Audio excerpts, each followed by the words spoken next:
Listen. I already see that Eagle Fangs in the chat. We already got our miserable Jets, but for once, I'm not actually wearing the paper bag. I apologize. Now I got my camera on, but welcome back to the Big Blue in the Bronx reunion, everybody. This is a reunion of the Once Boys of the Big Apple podcast that was hosted on the Big Blue in the Bronx channel. I see Jacob's already in the chat as well. We ran the show from in 22 and 23, but also, Donald's been with us. We're friends, and we joined him on Chronicles. We joined him on one of the more recent Yankifieds. But yeah, we're here too because it's interesting, right? You guys beat the Eagles last week. You are all high hype and all high and mighty, and rightfully so. You haven't beat the Eagles in a meaningful game like a couple of long years. But then you're like, okay, if we beat the Broncos, I shouldn't say we. I'm not a Giant fan. If you guys beat the Broncos, then you're 3-4. You're right in the thick of things. You're really in contention with a rookie quarterback. But the Giants they didn't just lose. They gave up 22 unanswered points in the fourth quarter. They gave up 33 points in the fourth quarter alone. And they lost. They were up as much as 18 points. And they lost 33-32 in part to their terrible regime. I was almost going to say something ridiculous, but terrible regime and their gimmick of a kicker. So which one of you paper bags, whether it's Alex or Donald, I see Alex has the raised hand, Alex uniting as his old name, Big Blue in the Bronx. Alex, tell us how you feel as if this was your channel. I mean, it is, but take us back. Take us back. Well, if you could hear me under this. Yes. Justin Bieber had a song called Never Say Never. And, we're here because it's not just never say never to come back. It's never say never that the Giants blew a 19-point fucking lead. I'm done wearing this. I'm done. I was suffocating myself. You know what? Ron's right. Shout out to everybody in the chat. It's been a while. I was obviously on Crons with Donald once the Yankees collapsed. It's funny. Before I get into Donald's first thoughts, about a week ago, we were having discussions about a reunion because the Yankees had just lost, right? So we had that. And then I'm like, you know what? If the Giants get their asses beat on Thursday Night Football against the Eagles, we're just gonna light these teams on fire. So that didn't happen. We had some week of false hope, and shouts to Cop Hizzle.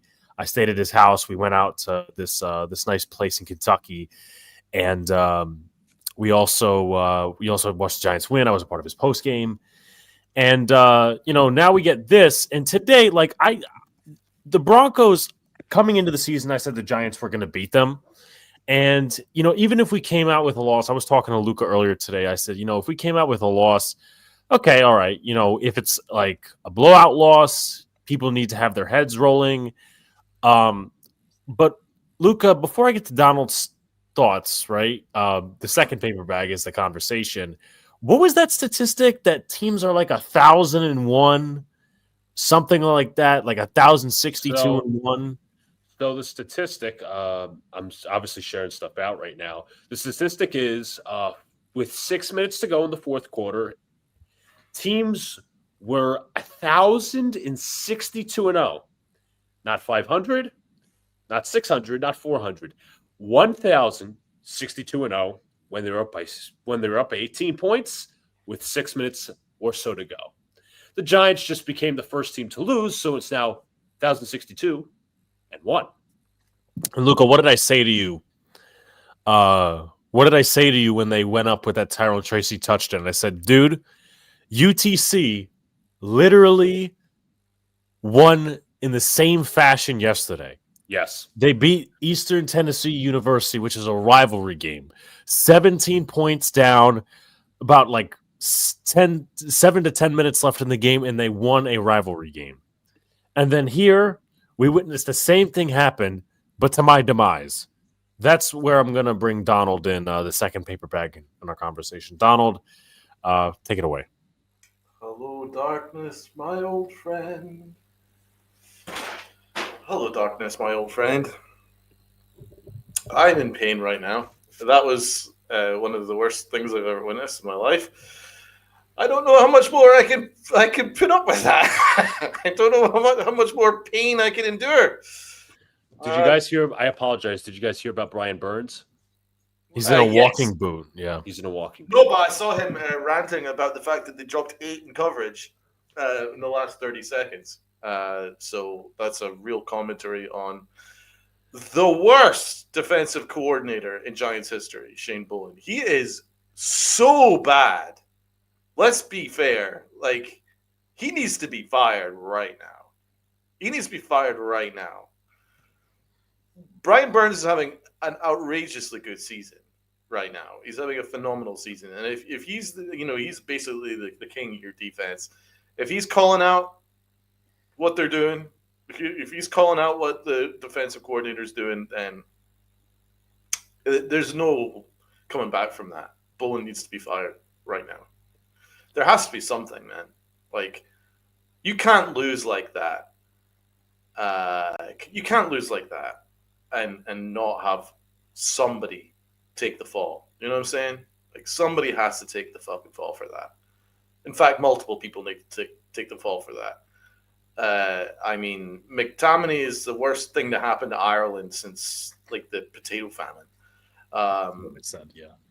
And I mean, Banks is an abysmal coordinator, a coordinator at cornerback. He might as well be the coordinator.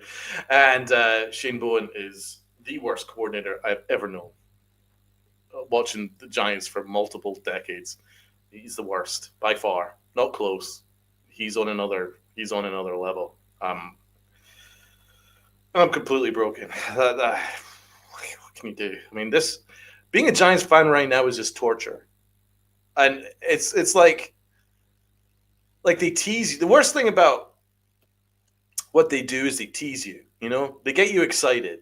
That's what they do. That's how it hurts more. Like, if the Giants were getting blown out every week, like they were prior to Jackson Dart coming in, then it was like, it'd be all right. You get used to it. But this is just like they set you up just to torture you.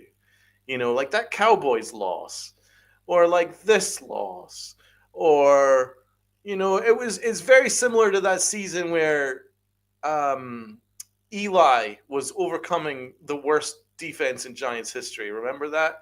And we were getting done by heartbreaking losses to the Jets and the Patriots and all that stuff. And that was torture for me. And Gano hit like a fucking 700-foot fucking field goal to crush us to the second left for Carolina. I remember that one. But that's what the Giants do to you. It's like, I don't know whether it's like God is laughing at us now. It's like God gave you 2 championships and now you have to repay it with torture for the next decade.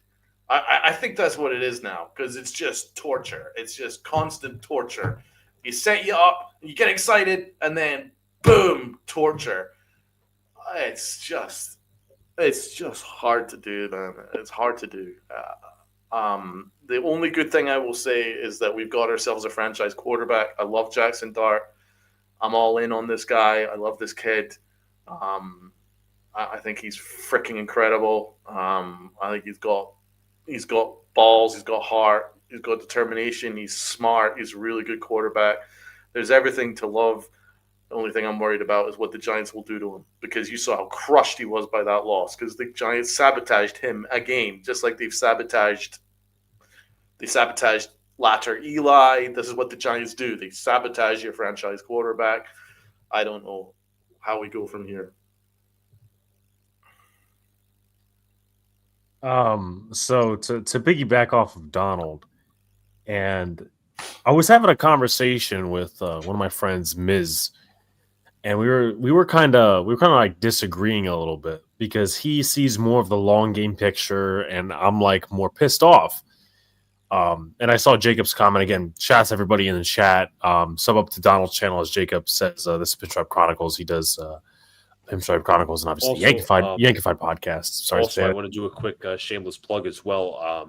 yeah, Just for my fellow Jet fans in the chat, like Armand and Eagle Fang, there will be no Jets fan therapy session tomorrow because tomorrow night is my Knicks channel's season preview show. We're going to be having Dylan Backer from Empire Sports Media Fireside Knicks. I've done a few collabs with him and Lee Escobedo of the Nick of Time show. He also does some good writing as well. But also in addition to that, Wednesday night, which is the hope for all us New Yorkers and New York sports fans, it'll be 7 o'clock. Me and Donald will have the call for Knicks Cavaliers. So if there's one team to save us in New York, I apologize. It's the Knicks. Yeah. And Jacob had a point that said something along the lines of, well, it's an evaluation year and that. And I understand that. I didn't have high expectations coming into this year. I think I said 6-7 wins is probably where the Giants will land. It doesn't excuse a 19-point drop. Like, that's not really towards Jacob's point, but it was towards my point. Again, I was having a conversation with my friend. He's like, well, the Giants are a young team and they have a young nucleus. And I'm like, that doesn't give anyone an excuse to drop 19 points. Like, it's literally historically one of the worst collapses I think I've ever seen a team take. And the Giants should absolutely not go out there and get a weapon this week. Don't do it. Please. Don't do this Leonard Williams 2019 nonsense. Like me and Donald were talking earlier in the week. We're like, well, should the Giants get Waddle? Should the Giants get Olave? Don't get anyone. No. Save your draft picks. You don't have a third next year. Don't. Why would Waddle want to come here? Don't get all this. Donald, if you want to take that before I go ham on this regime for having a gimmick as a kicker. That fucking kicker, man. That kicker is. He's not only is he not an NFL kicker. He's not even a kicker. He's a freaking joke. He's a saboteur. He is useless. He offers nothing. It's like you're playing without a kicker. Like, he offers you nothing. He can't kick extra points. Donald, I'm sorry to interrupt. You know what's sad? You notice every kickoff, Jamie Gillen is kicking it off, not McAtomney. I know. This dude's been in the NFL for 2 fucking seasons, and he can't kick off? Why is he on the practice squad? This is 2 years in a row the Giants have just lined themselves up with this nonsense. Last year against the Washington Commanders, you have no kicker. Graham Gano, he gets whatever that situation was. I don't want to remember it because my brain is going to get fried. And then you come into this season, Graham Gano is 30,000 years old. He is a fossil on this team. He's a fossil. He is a fossil kicker. You got these other teams like the Carolina Panthers, who ideally enough played the Jets today. They got Ryan Fitzgerald. He's making kicks. Meanwhile, you could save $3 million by cutting Graham Gano. What did they do? They put him on IR. How does that save you money? So now you got to back contracts up the fucking wazoo, Paulson Adebo, and Javon Holland this week. What does that do for us long term? And then you bring Younghoe Koo. You know what's worse, Donald? Is that you bring Younghoe Koo from the Falcons, and this is me getting pissed off because I'm just realizing all this stuff now. You bring Koo from the Falcons, and he's not good enough to be the kicker on fucking game day. Exactly. You're basically playing without a kicker. You can't play for a field goal because he can't hit a field goal. You can't even play for an extra point because he can't kick an extra freaking point. What use is he? He can't do kickoffs. So he doesn't do kickoffs. He doesn't do extra points. He can't kick field goals. What the fuck does he do? What the fuck does he do? What does he get paid for? Why the fuck did he come here? Why the fuck did you promote him? If you can't trust him to kick an extra point, a field goal, or a freaking kickoff, What's his use? point does he serve? He sabotaged us, 2, 3, 4 fucking points. This is 3 years. Win the game. The Giants win the game. If he could just kick 2 extra fucking points. The Giants don't lose if he can kick 1 extra fucking point. You useless piece of shit. What purpose does he serve? And what the fuck is Joe Shane doing? Donald, this is 3 years of this shit. This is 3 years of this shit. Against the Jets, when Tommy DeVito was around and they didn't let him pass the ball, right? The dude on a bad thigh goes out and kicks 4th and 2. He misses two field goal opportunities, 2 of them, and the coach can't answer for it. And then they had to bring in 90-year-old Mason Crosby in, right? And then last year we saw what happened with no kicker, and then they put him on AR. And Donald, you remember this one? Remember when they had 2 kickers on the roster? They had Cade York and Greg Joseph last year. You remember those roster gymnastics that Joe Shane was playing? How many kickers do we have last year? And that's not good enough to sit here and replace Graham Gano? You're literally scrapping. You're scrapping to find a fucking replacement, and then you don't end up replacing him when it's $3 million to your savings? Are you fucking shitting me? I want to know what Koo is doing in practice for him to lose the job to the Leprechaun. What is he doing in practice to lose to Mac Tammany, who have already explained can't kick extra points, can't kick field goals, and can't do kickoffs? What the fuck is Koo doing in practice to lose to this guy? What is he doing? Shoving the ball up his ass? He's kicking the ball backwards. He's kicking the ball backwards. What is he doing? Is he shoving the ball up his ass and farting it out? Like, how is he losing in practice to this moron? And the problem with that, Donald, is if he's so bad in practice that he can't beat this balloon in practice, why is he on the practice squad? This is a horrible look for that in freaking international development Pathway program. What an awful look. It's a terrible look. Hey, look, guys. I mean, actually, it could be good because now it just shows that anybody sitting at home could be like, hey, look, guys, you could kick for the New York Giants. Get somebody in Lithuania. Some Lithuanian dude. Somebody, some Latvian dude. They basically got a crack addict from Ireland to kick for the Giants. You can fucking find anybody. I just don't understand. Donald, we're not talking about getting the salary cap in order. We're not talking about brain surgery. We're talking about finding a fucking kicker. It's a kicker. My voice going higher. It's a fucking kicker. How hard can it be to find a kicker that can kick for 20 yards? That's all I'm asking you to do. Dude, like, I remember when you guys used to do, like, you remember when you guys kicked through a post a couple times? I saw a video. Yeah. I made it. You made it. You can fucking make it. Our professional kicker can't kick 20 yards. Awful. What the fuck?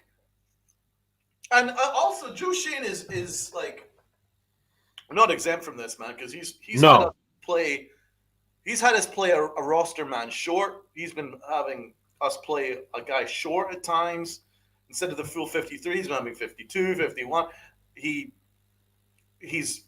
We've gone into game day without a kicker. We've done this a couple years now, where Gano gets hurt and then we get fucked because we don't have anybody that can kick, and it costs us a game because we don't have it. We have no special teams. And by the way, Jim Gillen is an awful freaking punter. I'm sorry, he is. He sucks. He's not. He can only do 40 yards. Like, we have no special teams. We've got no kicking game. It's outrageous. What is this obsession they have with kickers from the United Kingdom and punters from the UK? They're awful. Yeah. And it's just, I find it interesting. They got Graham Gano when he was basically out of his prime. Like, okay, Dave Gettleman, he signed him after Chandler Catanzaro was pretty much, on his way out. And then he was good for about 2 years. And then they re-signed him in 2022.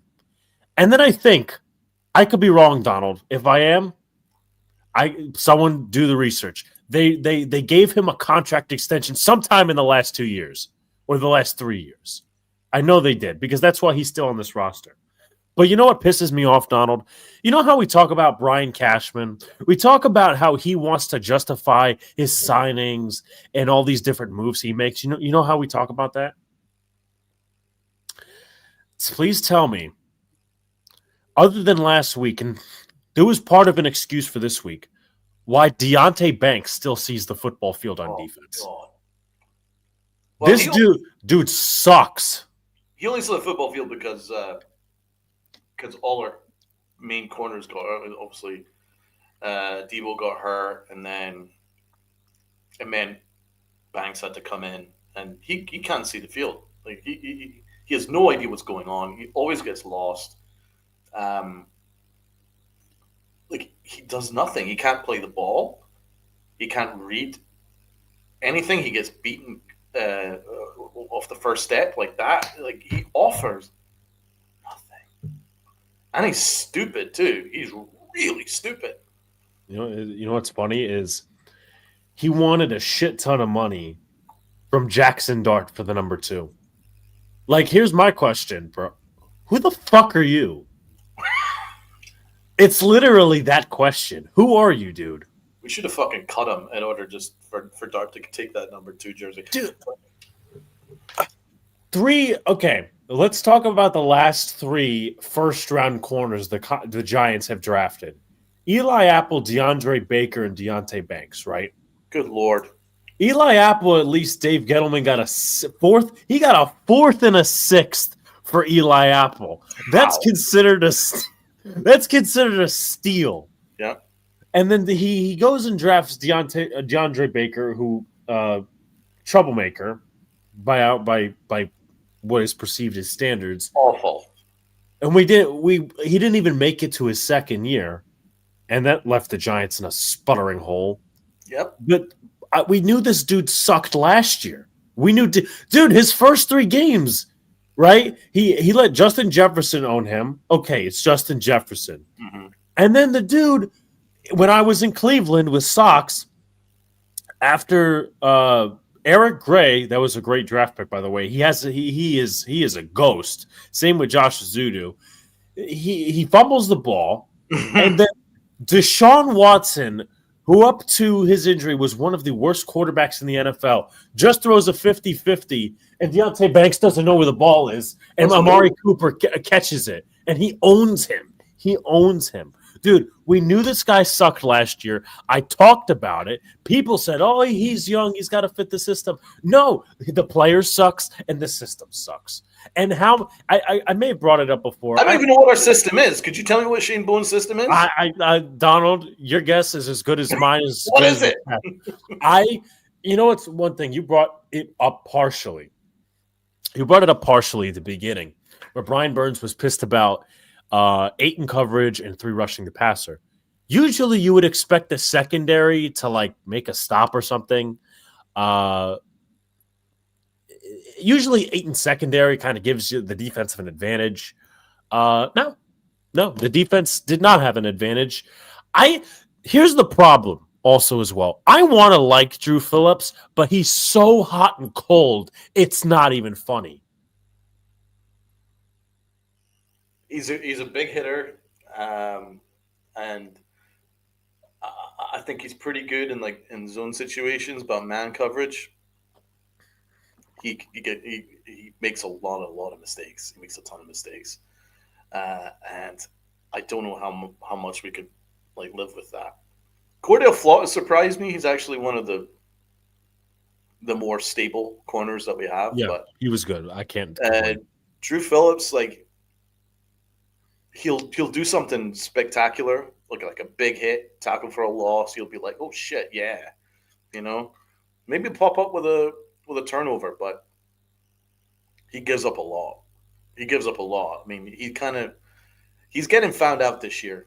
Like he had a really good year last year, but he's getting found out a lot this year. Oh yeah, they're targeting. Yeah, he's definitely getting found out, especially in one-on-one situation. He's getting cooked a few times, but it's nowhere near to the level that Banks is. I would be really fascinated to see Banks's coverage grades. What's his PFF and how many touchdowns? I'll be sure. I got a good point. Here. Look, I see what Armin's saying. I see what Miz is saying. Here's the problem, right? I mean, the Jets. No one's saying that they're good. Armin doesn't say that they're good. I'm not saying they're good. Luka doesn't say that they're good. He rants on them pretty much every week. But like the Giants turning a corner, I understand it's an evaluation year, and this is what me and him were talking about on the phone. It's not like the results have to be the results. Like this is a game the Giants have to come out of and win. Yeah. Like if it's just okay, that team's better. Donald, let me say something right now. Denver's not much better. Bo Nix is not fucking Peyton Manning. He's not. He first, second, and third quarter Bo Nix was not fourth quarter Bo Nix. Dude, all you had to do was shut down the slant game and the quick game, and he was a non-factor. But the Giants, once again, got scared. That's the story of the Giants. Because it was the same thing with the Cowboys game, and it's very much the same story with this one. They get scared. They have a lead, and they get scared. They shit themselves. And it starts with Shane Bowen and Brian Dable. We haven't mentioned Brian Dable yet. Oh, yeah. I mean, the Giants are a confounding team, and they find ways to lose, and that's on the coaching staff. They find ways to lose. They find ways to snatch defeat from the jaws of victory, but not just that. They are finding historic ways to lose now. The way they lost in that Cowboys game was nigh on historic. It was a historic meltdown. And then to do it and actually re-up themselves and do one better and make it even more historic how horrible that loss was against the Broncos.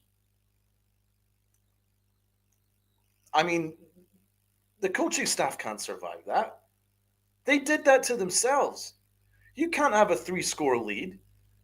You can't be pitching a shutout basically with like 6 minutes left in the game and then give up 33 points. That doesn't happen in professional football. No. I don't even think that would happen in college. No. 33 points in like a handful of minutes? You have to be actively giving the game away to do that. You know what the problem is? Like, after last week, I didn't give shit to Brian Dable because I'm like, okay, he won a game. That was a very good win. I can't complain about that. But when you sit and look, and I said to Luka, as I said at the beginning of the stream, I said, if the Giants lose this one in a close game, I'm not going to want him fired. I am not going to want him fired. I'm not going to want the coaching staff fired because, you lose. But if you lose it like convincingly, like maybe like a blowout, then I will change my mind. This I didn't expect, and I don't think anyone in the world expected it. But the problem is this. I get it. He picked Jackson Dart. That's great. He picked Cam Scatterbo. The offense looks functionable, right? Yeah.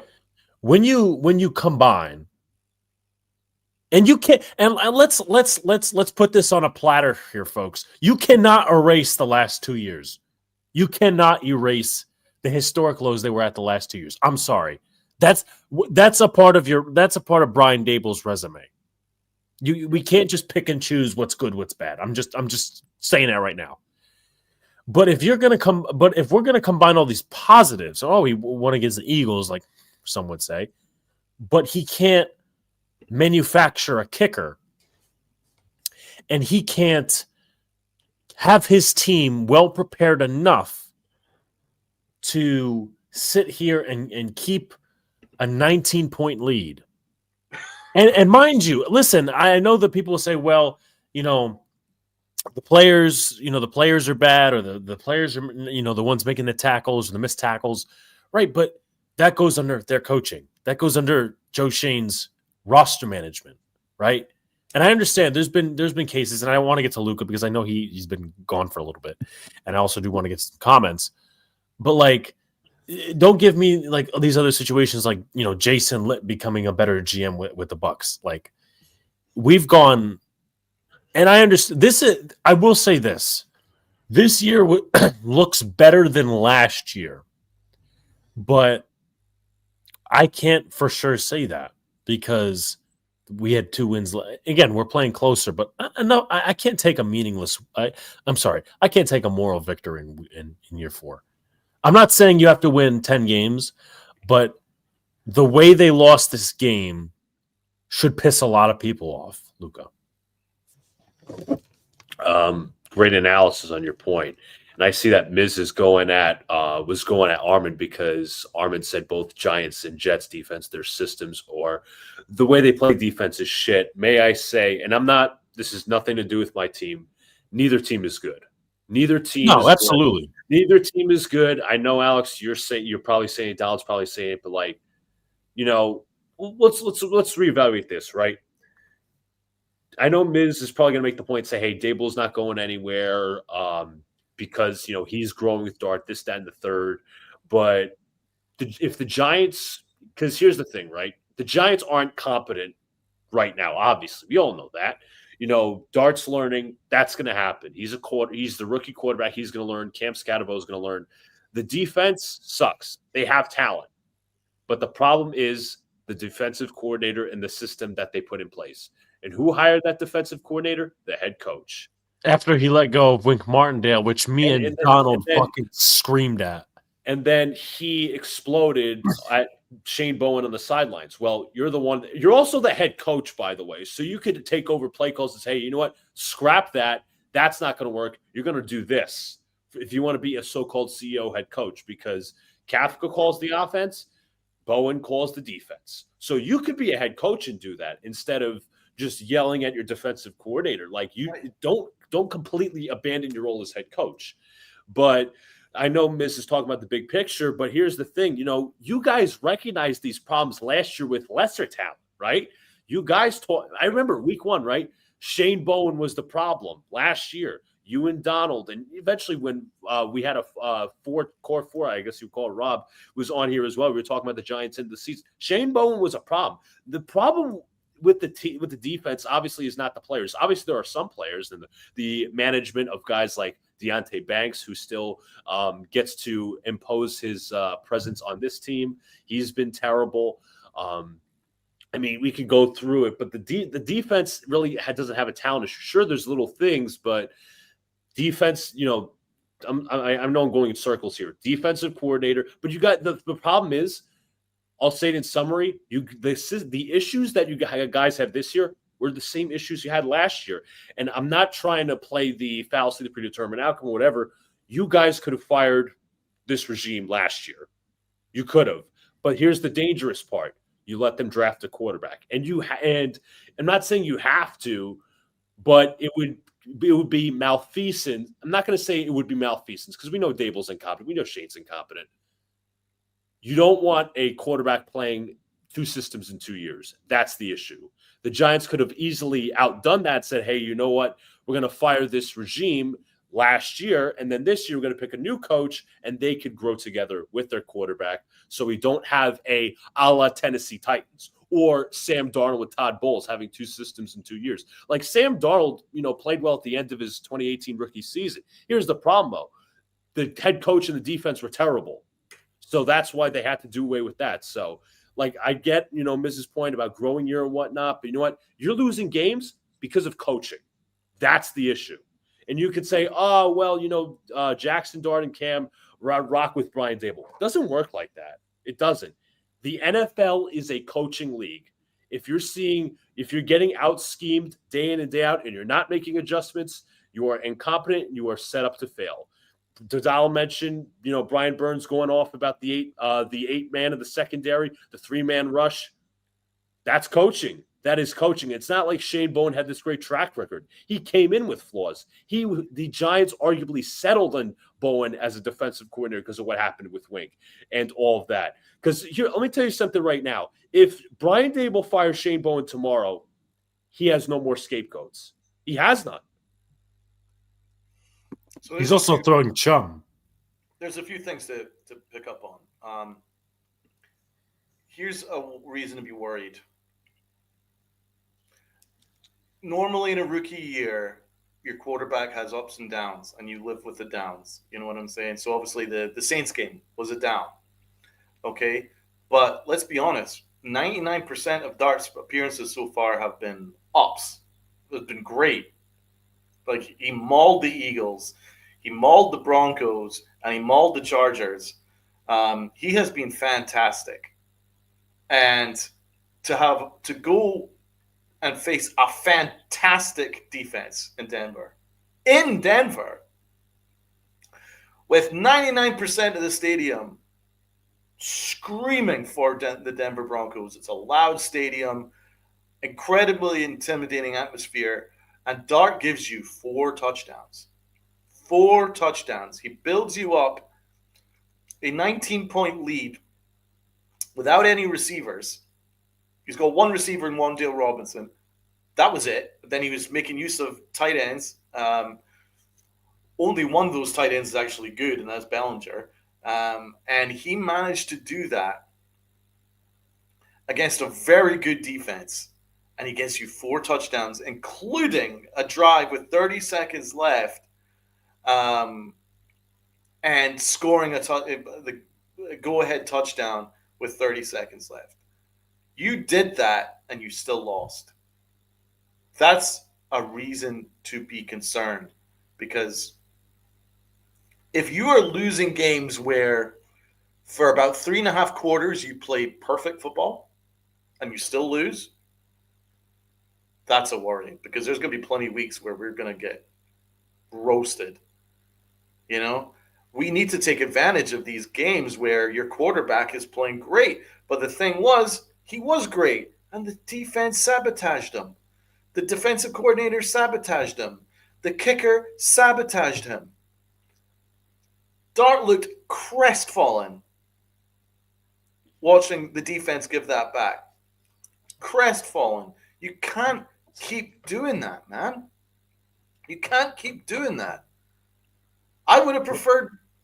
I thought we were going to lose this game. I genuinely did. I didn't think we were going to beat the Broncos.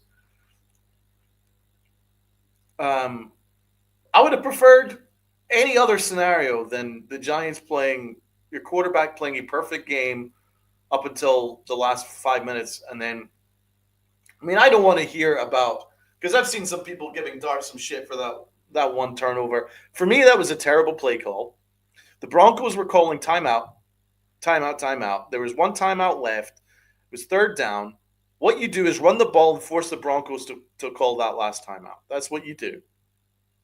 Then you punt and have them go up the field. But they put too much on Dart, and obviously he shouldn't have made that throw, but he's a rookie. It's okay. You make mistakes, that's fine. But I can live with mistakes from a rookie quarterback, but I can't live with mistakes from bad coaching. I can't live with a kicker that shouldn't be in the league. I just can't do that. I can't accept that. And the Giants wasted a golden opportunity to do something special, and they blew it. And now we're staring into an abyss. We're 2-5, and now I'm genuinely worried because we have nothing to play for. now, other than develop your quarterback. But we know the way that Dart plays. He is a swashbuckling attitude where he's going to throw his body into anything and everything. And I'm worried he's going to get hurt during a lot of meaningless games where we're going to be playing for a top 10 pick. And it's heartbreaking because he's freaking fantastic. So there's reasons to be positive.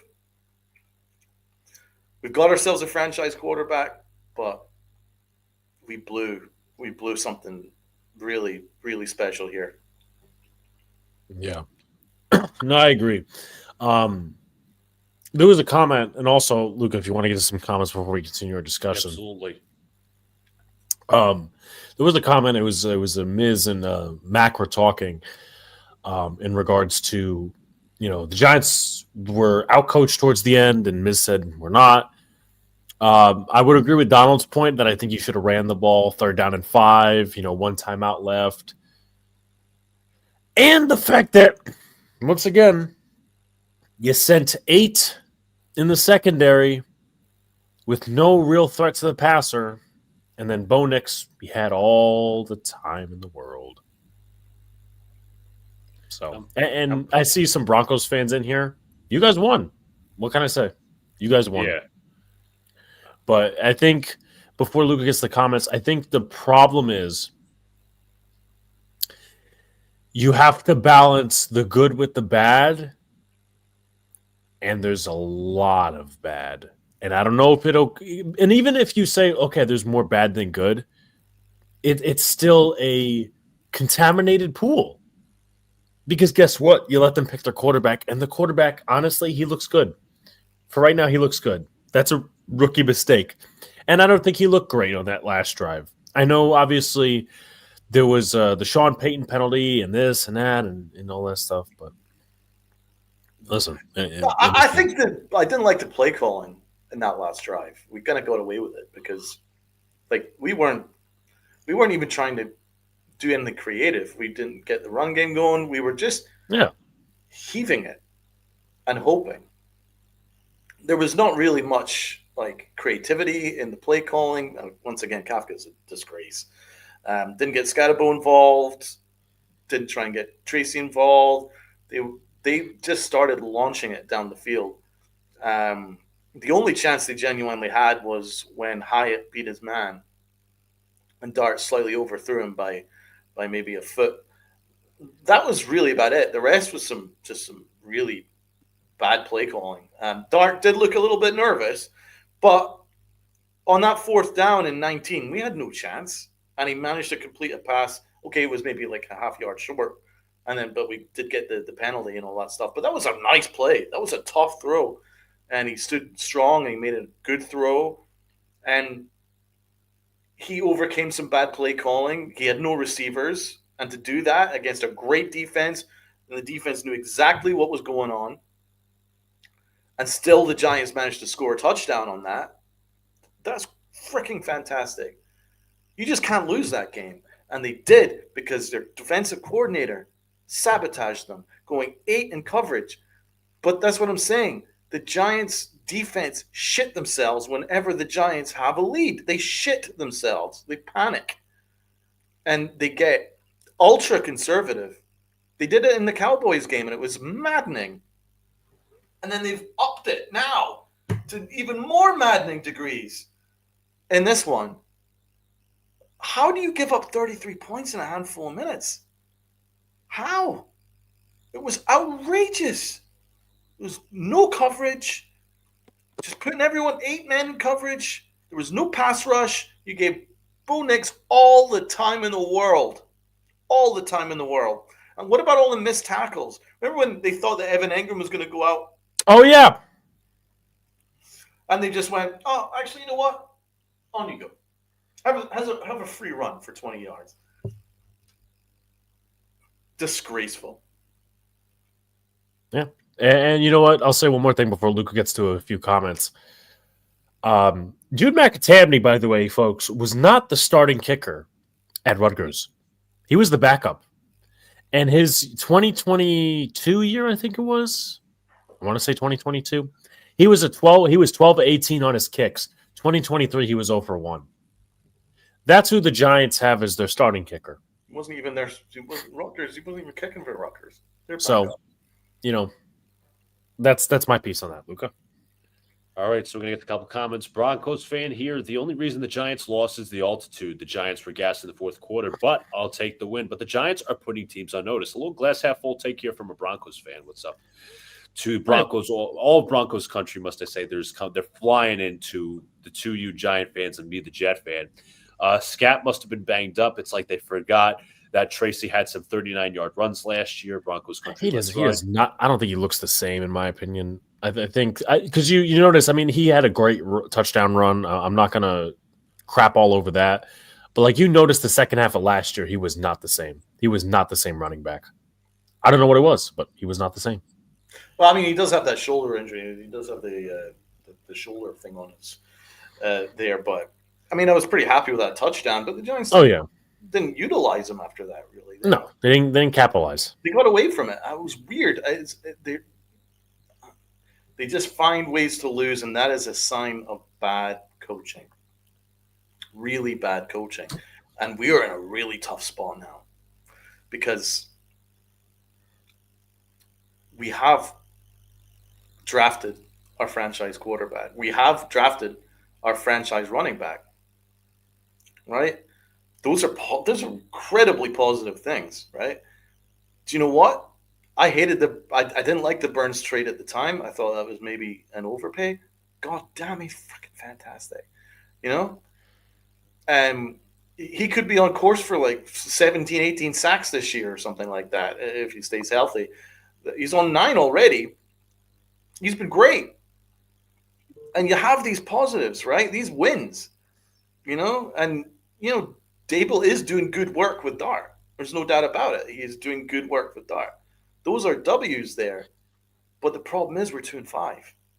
The problem is Dable loses his freaking mind. He literally loses his freaking mind. He's got no composure down the stretch in games. He completely loses it. The problem is we have no leadership at defensive coordinator. He's a fucking idiot. We don't have a scheme. And it's going to be – we're in a real tough spot now because we will have a – I mean, I don't think we're going to get 7 wins this year now. 2-5. It's a tough schedule. It's going to be a tough year. Are you going to bring back Shane after that? I mean, we don't even have a kicker. He's the reason why we don't have at least a couple more wins right now, right? Because of our lack of kicking game. How much more are we going to do this? Like, what I'm trying to say is, yeah, we definitely need a new coach, and I think we do need a new regime. But then you're also kind of kicking Dart in the face because, he probably wants to have some continuity. Oh God, I don't know what we're going to do. But can you really honestly say we win 6 games this year? Can you really honestly roll it back with this staff, which has been a disaster for the most part, apart from the first year? I don't know how you can do that. I have a question, but I will let Lucas have his say and then a couple of comments. It's kind of a long-term question, but I think you guys bring up great points. I think you have some great foresight as well. I think, and I'm going to get to a few comments. I'll explain my thoughts. The good thing is having the quarterback because this upcoming draft class is crap. Well, the upcoming draft class, I could speak for that because I'm obviously a Jet fan. We're probably going to select a quarterback next year. There's a lot of new guys. I mean, Dante Moore, you really didn't know of this year. Fernando Mendoza, some people knew, but not a lot. You obviously know Nussmeier. You obviously people know John Mateer now.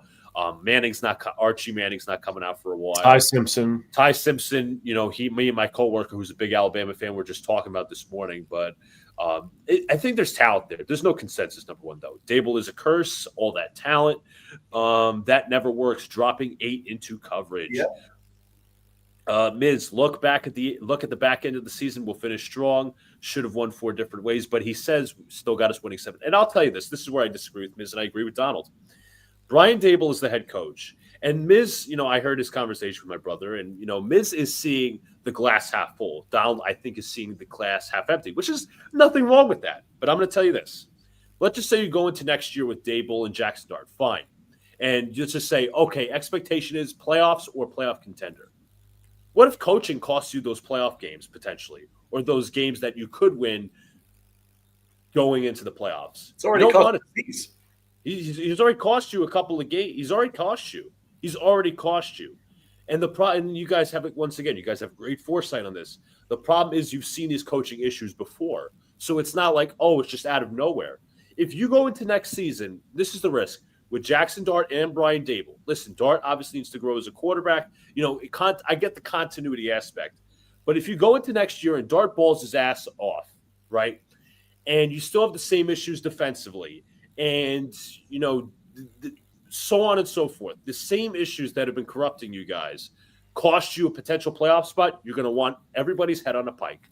And then you could have said, hey, that should have been done a year earlier or 2 years earlier. So it's about having foresight at the end of the day. I get the glass half full and glass half empty stuff, but Broncos, Jackson Willoughby says, not how you start, but how you finish in terms of the game. Absolutely. Not going to be a top 10 pick. I find that hard to believe, if I'm going to be honest with you. We're 2-5. Yeah, I find that hard to believe. Got plenty. Miz was saying you guys got. I should say the Giants have plenty to play for. This is how the kids grow. Maybe for the kids' pride, like Jackson Dart and Cam Scatterbo. But in terms of playoffs, nah. Mike Moran, who follows me on my Jets account, he always comments on my Aaron Glenn stuff, my rants and shit. But obviously, this is a Giant stream. What's up, guys? Dable and Shane continue to show their incompetence. And Almighty says, "What's good?" Wompbag has a good point here. Look at Drake May with Vrabel in year 2 and Caleb. Exactly. That's my point. That is actually something that gives you hope, saying, you know what? Let's change the coaching staff. Because we're blessed to have a franchise quarterback. I absolutely believe it right now. I will stand on this platform right now and tell you we have our franchise quarterback. I never had that belief with Daniel Jones. I was always honest. I never believed he was going to be the Giants franchise quarterback. He's doing very well in Indianapolis. I'm happy for him. But to be honest, I don't think he was ever going to do it with us.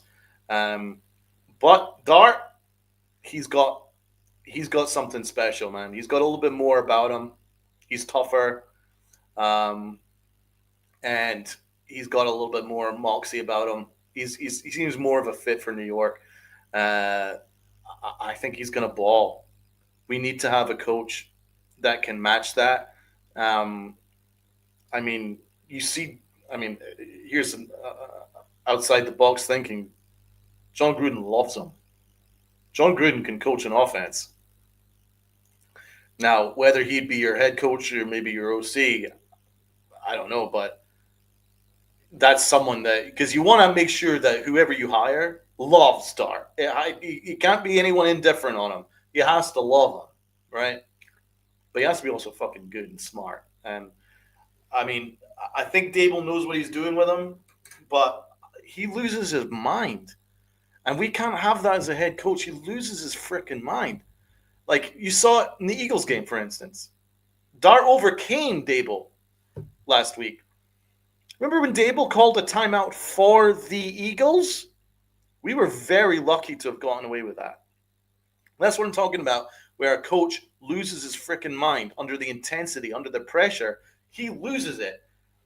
He already caused that insanity with running into the tent while Dart was getting looked at for concussion, and then he was starting yelling at the medical guy, and then he banged Dart across the head, and then he was causing mayhem on the sidelines.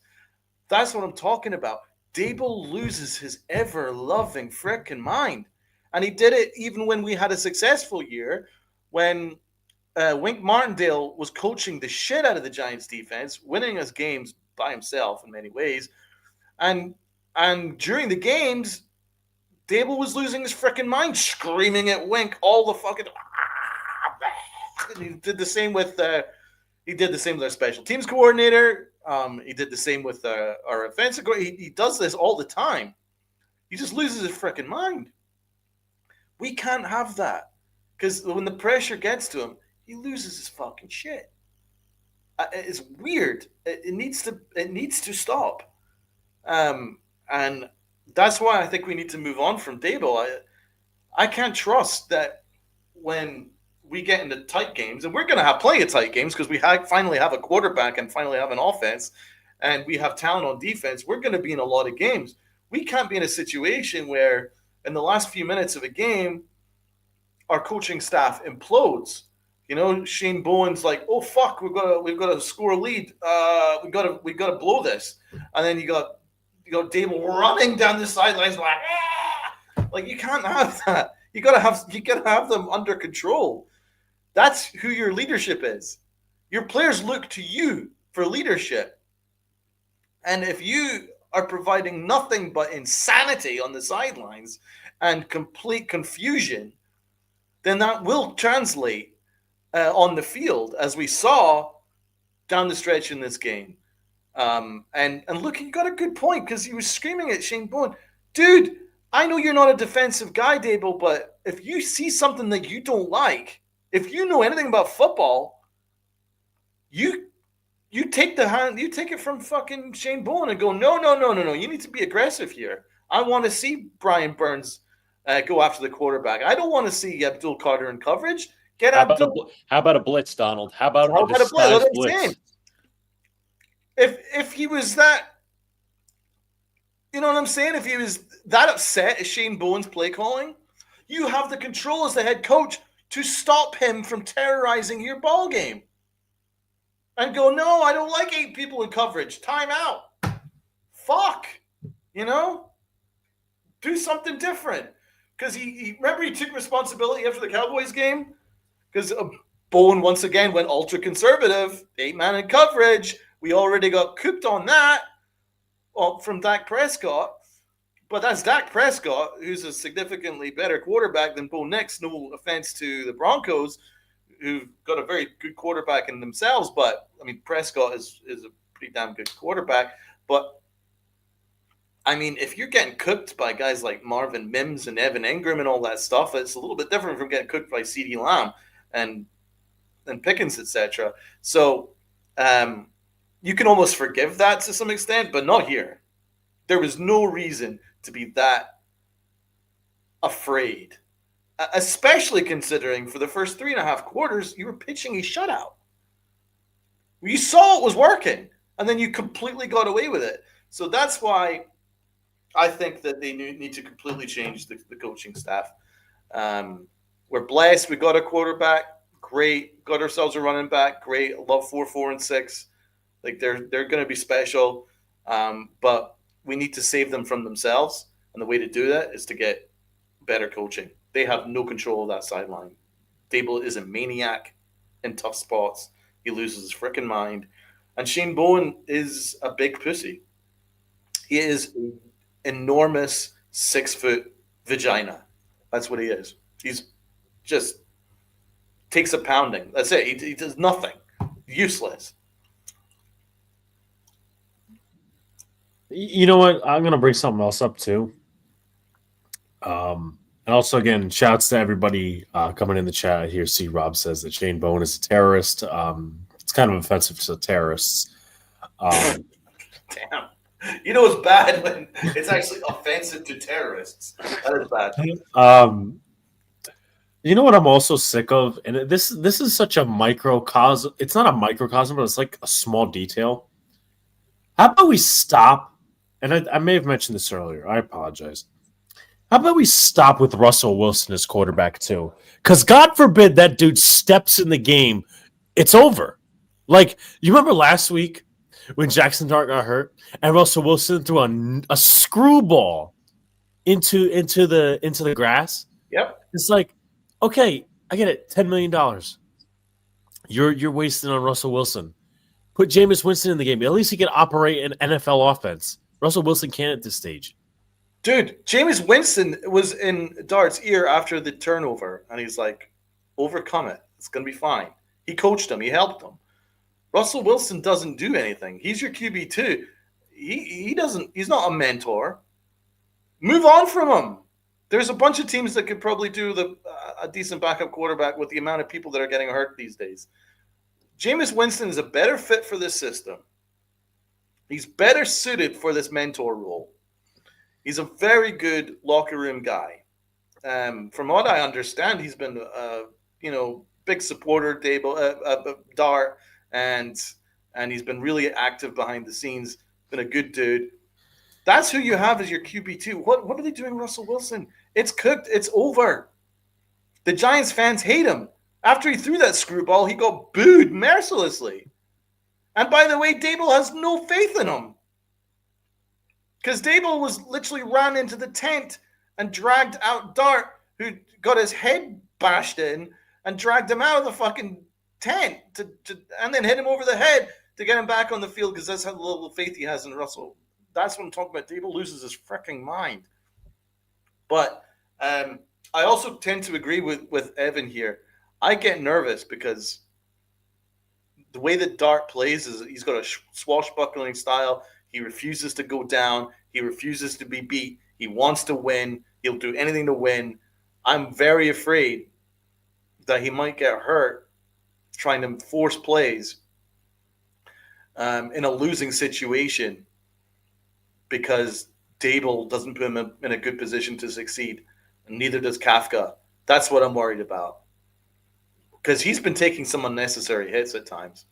And it's some of it not even Dart's fault, because he's trying to make an extra play, or maybe Dable's putting him in a tough situation in terms of poor blocking in front of him, whatever. Although I've been generally very happy with the offensive line, but sometimes it's schematic. Yeah. But I'm very worried. I'm very worried that you have to win that game. You have to. Yeah, absolutely. And you know what? You know what's one thing, Donald? And I know we're playing the revisionist history card. You know, you look at they signed Russell Wilson, right? They already had Jameis Winston there. Just look at their direction going into the offseason. They were talking about getting Matthew Stafford and paying him all this money. Imagine what that would have looked like. Imagine, Aaron Rodgers coming here. And you know what's an even bigger insult? Imagine that $10 million you invested to Russell Wilson. Imagine putting that into a kicker. Or a receiver. Or a receiver, yeah. But Donald, you're wrong there, because we resigned Darius Slayton. Who's been out the last 2 games, by the way, with a hamstring injury. Donald, and I know he didn't play, so I don't know if he deserves all the criticism. He doesn't deserve all the criticism in the world, but I don't understand why the Giants choose to keep guys around who aren't dogs, and they're actually okay, they're solid, but what else do they do? That's Darius Slayton. And what's one thing as well is, I'm not going to go too deep into this, but I wonder what the Giants' narrative machine has to say to their fan base after this bullshit. Because we all remember when a certain radio host went after one of the better content creators in the game, and he doesn't know anything because he's in the locker room. Well, guess what? Half the people that are in the locker room don't do a good job anyway. Let's be honest. But I just had to, because I haven't been on YouTube in almost 3 months. I have to put that out there. So that's just my thing. Let's see. Knicks was bad under. This is a good point by Evan. I know Miz was talking to Alex earlier, and was saying, "Oh, it was because of Debo." No, Knicks was bad under pressure all game, but Bowen drops 8 in coverage. Talk about unadjusting. That's literally what it's. That's literally unadjusting. That's okay, let's go away from what worked. Exactly. Let me say this for Donald. You mentioned, possibly Jackson Dart getting hurt. He's a tough guy and all that. Why do they consistently run him in between the tackles and not outside? I'm genuinely being serious. Why do you not run him more outside as opposed to, okay, QB drop the middle. Let's just have some 300-pound defensive they did that with Daniel Jones, man. They did that with Daniel Jones. Daniel Jones took a lot of unnecessary hits because your coach isn't protecting him. We need to be careful with Dart, man. Like, he's such a winner, but we got to make sure that in plays that are dead, throw the ball away or go down, slide. Don't go head first. Not in this situation. Not 2-5. You could be a bit more aggressive if you're 3-4. If you win this game, and you're like, holy shit, we're actually in this. This season is on, baby. Go, go, go. Not at this point. So we got to be a little bit careful here. I certainly don't want to put it into the atmosphere, even mentioning that. Yeah. But he has gotten banged up. You saw his ankle got twisted in that game today. He got his head bashed in last week. He has that style about him. The Giants need to be taking care of him a little bit better. But I mean, of all the negatives, there are some positives. I thought our offensive line was great. I think Illuminor is great. I think Andrew Thomas is great. Our pass blocking in general has been great. And to be fair, our run blocking has actually been a little bit better the last week or two. That's been a little bit improved. So there is a positive there. Our offensive line has been an improvement. So there are some things to be excited about long term. It's certainly not where the Jets are. The Jets are like, let's talk a little bit about the Jets. Like they are like. You really want me to dive into that? Because I was going to say, you know what, you guys sound off. But if you want me to dive, I just have one more point. Yeah, go ahead. The Giants during the bye week better re-sign Jermaine Illuminor. I think he needs to be extended for sure.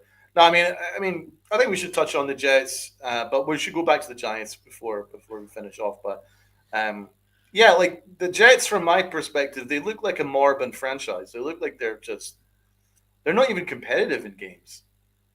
They're getting completely embarrassed. They embarrass themselves weekly, and at least the Giants, they have. You have a franchise quarterback, Donald. You have a franchise quarterback.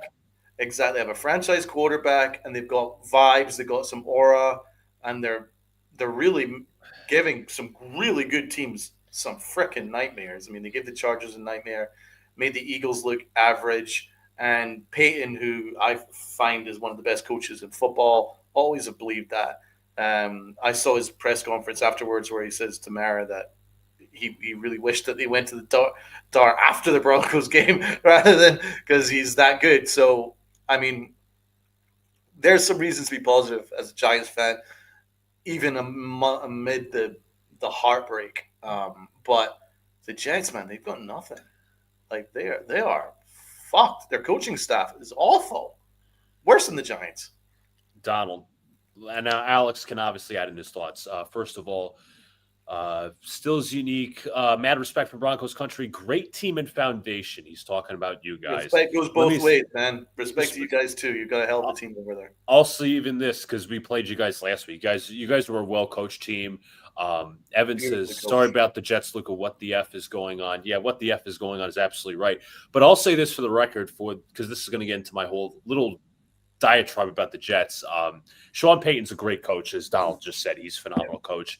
I wanted him. I don't know if I said it on the Boys in the Apple show 2 years ago, but after the Jets lost 6 in a row to end the season, I wanted Robert Saleh fired, and I said, I want Sean Payton in this building. Immediately get me a veteran quarterback, whatever. Okay, yep. Let's dig in. Armin, of course, a newborn baby could complete a throw on like Fields.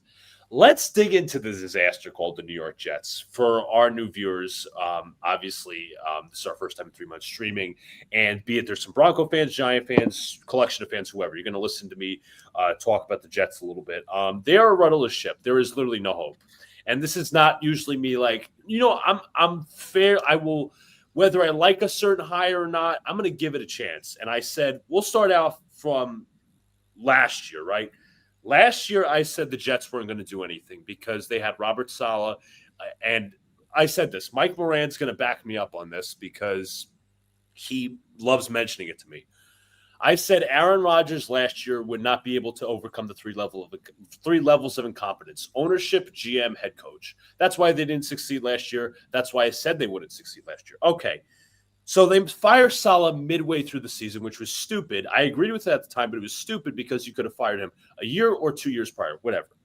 Let's head into the offseason, okay? The Jets had about 2-3 months to come up with a tangible list of coaches. They consulted the 33rd team, which is not uncommon because they love consulting firms. They've previously consulted Korn & Ferry, which is a legal consulting firm. Nothing to do with football, by the way, a legal consulting firm. They've consulted Bill Polian. They've consulted Charlie Casserly. They've consulted Ron Wolf. They've consulted Peyton Manning about Adam Gase. I could go on and on and on. Okay.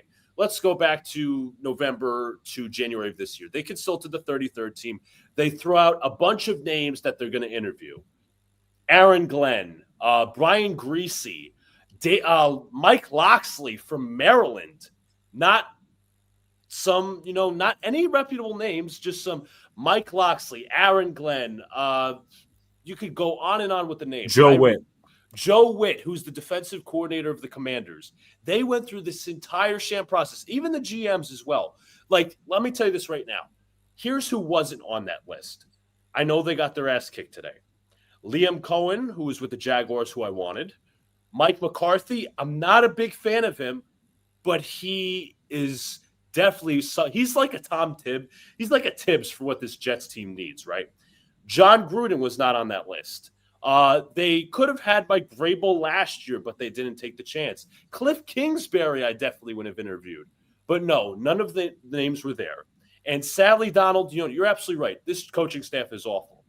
But unfortunately, there are some fans that trust the process with this coach because let's tell the truth here. Let's give you all the truths here. There's a lot of Jeff fans that were attached to Aaron Glenn because he used to play for the franchise. And he was a notable player. It's not like he was a scrub. He was a 3-time Pro Bowler with the Jets, especially during the 98 season, the 2000 season, whatever. Aaron Glenn, fine. He is an awful coach. I've never seen a coach more in over his head through 7 games than Aaron Glenn. This surpasses Adam Gase. This surpasses Robert Saleh. The Jets, you're absolutely right, Armin. The Jets don't have a process. Agreed. And every single thing, and he reminds me, you guys are going to empathize with me. He reminds me a lot of Joe Judge because he talks tough, but then he waffles. Aaron Glenn, my end goal for this team is for this to be a team that the fans are proud of. Well, who's proud at 0-7? This is supposed to be a competitive year with Justin Fields as quarterback. Let's see. We're going to win now. Nah, because your free agency process was trash. Your draft process was trash. There is nothing to look forward to. And the defense I guess you could say, play well today. The offense is spiraling out of place. And then Aaron Glenn had the balls to say to Brian Costello, because last week Justin Fields was awful. Donald, by the way, I think the Jets had -10 net passing yards last week. They did. Again, against the Broncos, against the team that you just played with a rookie quarterback. With a rookie quarterback for the New York Giants. A rookie quarterback. We had a veteran quarterback in Justin Fields. -10 net pass yards. Was not benched the entire game. Brian Costello asked Aaron Glenn, is Justin Fields going to be the starter next week? Aaron Glenn, what kind of question is that? And then Brian responds, it's a fair question. And Aaron Glenn constantly backing up Justin Fields. But today at halftime, he benches Justin Fields for Tyrod Taylor. Something he should have done last week. Something you should have done last week if this team was truly about winning. I believe in none of the process. This team, there is no player that is getting better. There is no aspect or unit of the team that is getting better. All of these coaches suck. The only 2 good players that I can name, maybe 3 on this team, maybe 4, Austin McNamara, Nick Folk, Jermaine Johnson, and Garrett Wilson. Everybody else could go at this point. And if you guys have questions, absolutely ask them. But Glenn looks more prepared at pressers to argue and take – yeah, he's taking shots in the media, bro. You're fucking 0-6. Now 0-7, bro. You're 0-7. And here, I apologize. Before Alex gets to the point, Donald, he name drops he name drop that every week. He name drops a different coach. I spoke to Bill Parcells. That I sounds like spoke Joe to Judge. Yes, I spoke to Tony Dungy. I spoke to Jimmy Johnson. And he talks about Dan Campbell in Detroit as if he actually was the head coach when he wasn't. He was an average defensive coordinator. And I think Wilson's been frustrated by Fields. It looks like at times he visibly gets frustrated. Sauce Gardner, what has happened to Sauce Gardner? He's supposed to be an elite corner. He's fallen completely off the map. And it comes down to coaching. The only thing that Glenn has done in these 7 games was dance. That is the only thing he's done in 7 games. Dance. You're absolutely right, Donald. Jets Mess, what's up? He says he was less than average. Yeah, because you saw the team last year.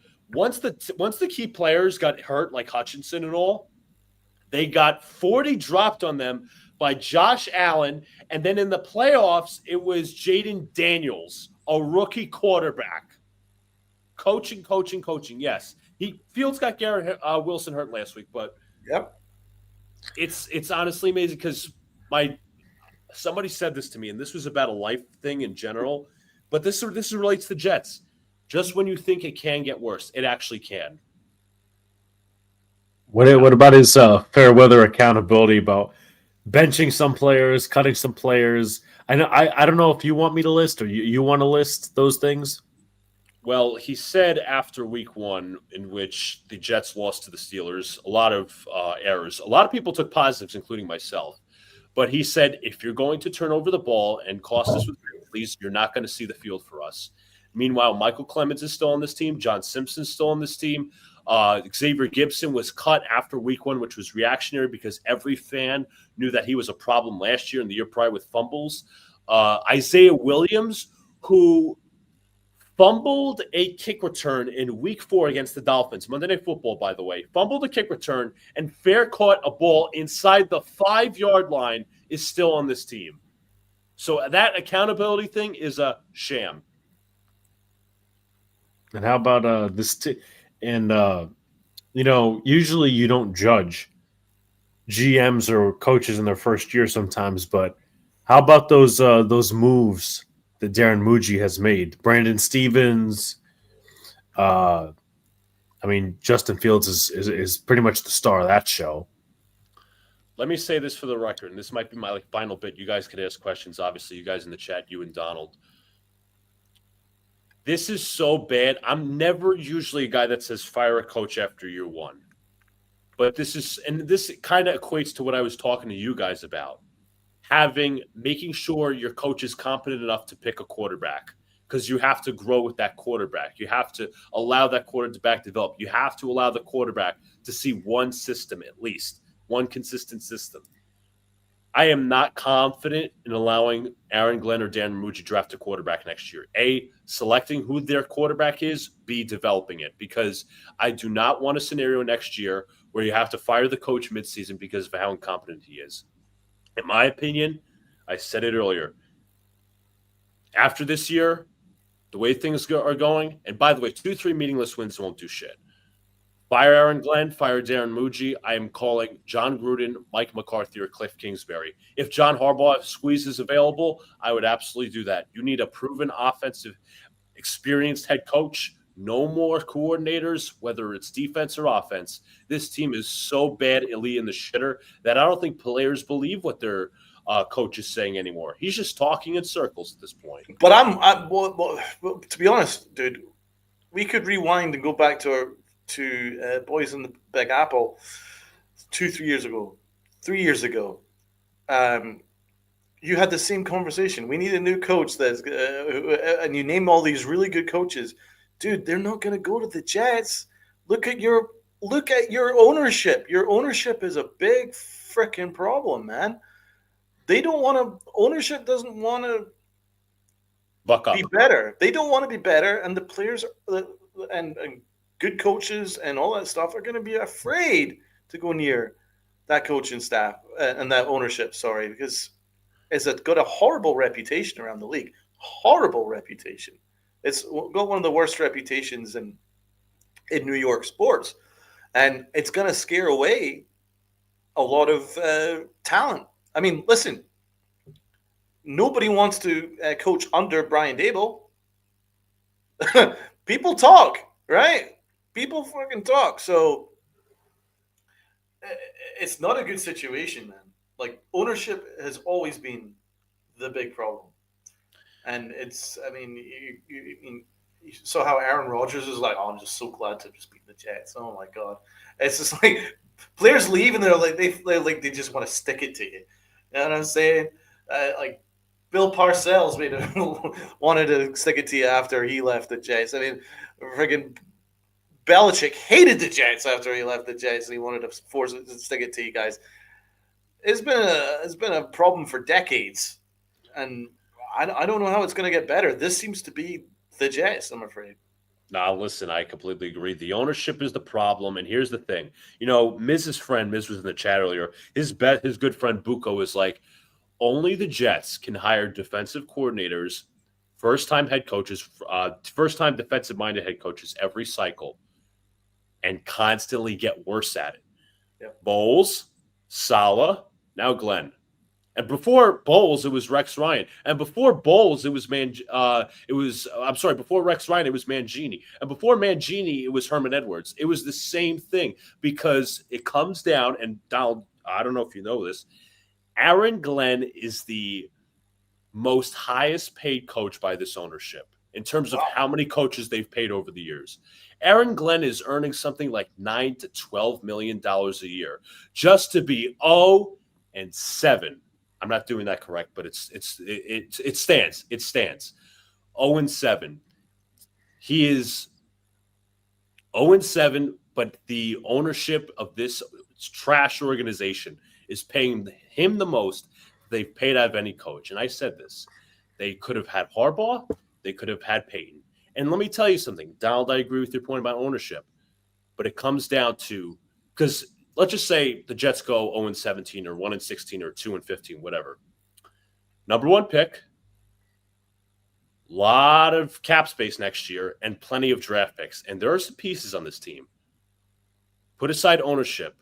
That is attractive to any head coach because we were saying the same stuff 5 years ago about Trevor Lawrence, the idea of Trevor Lawrence, bringing in another head coach, a competent head coach, a real leader.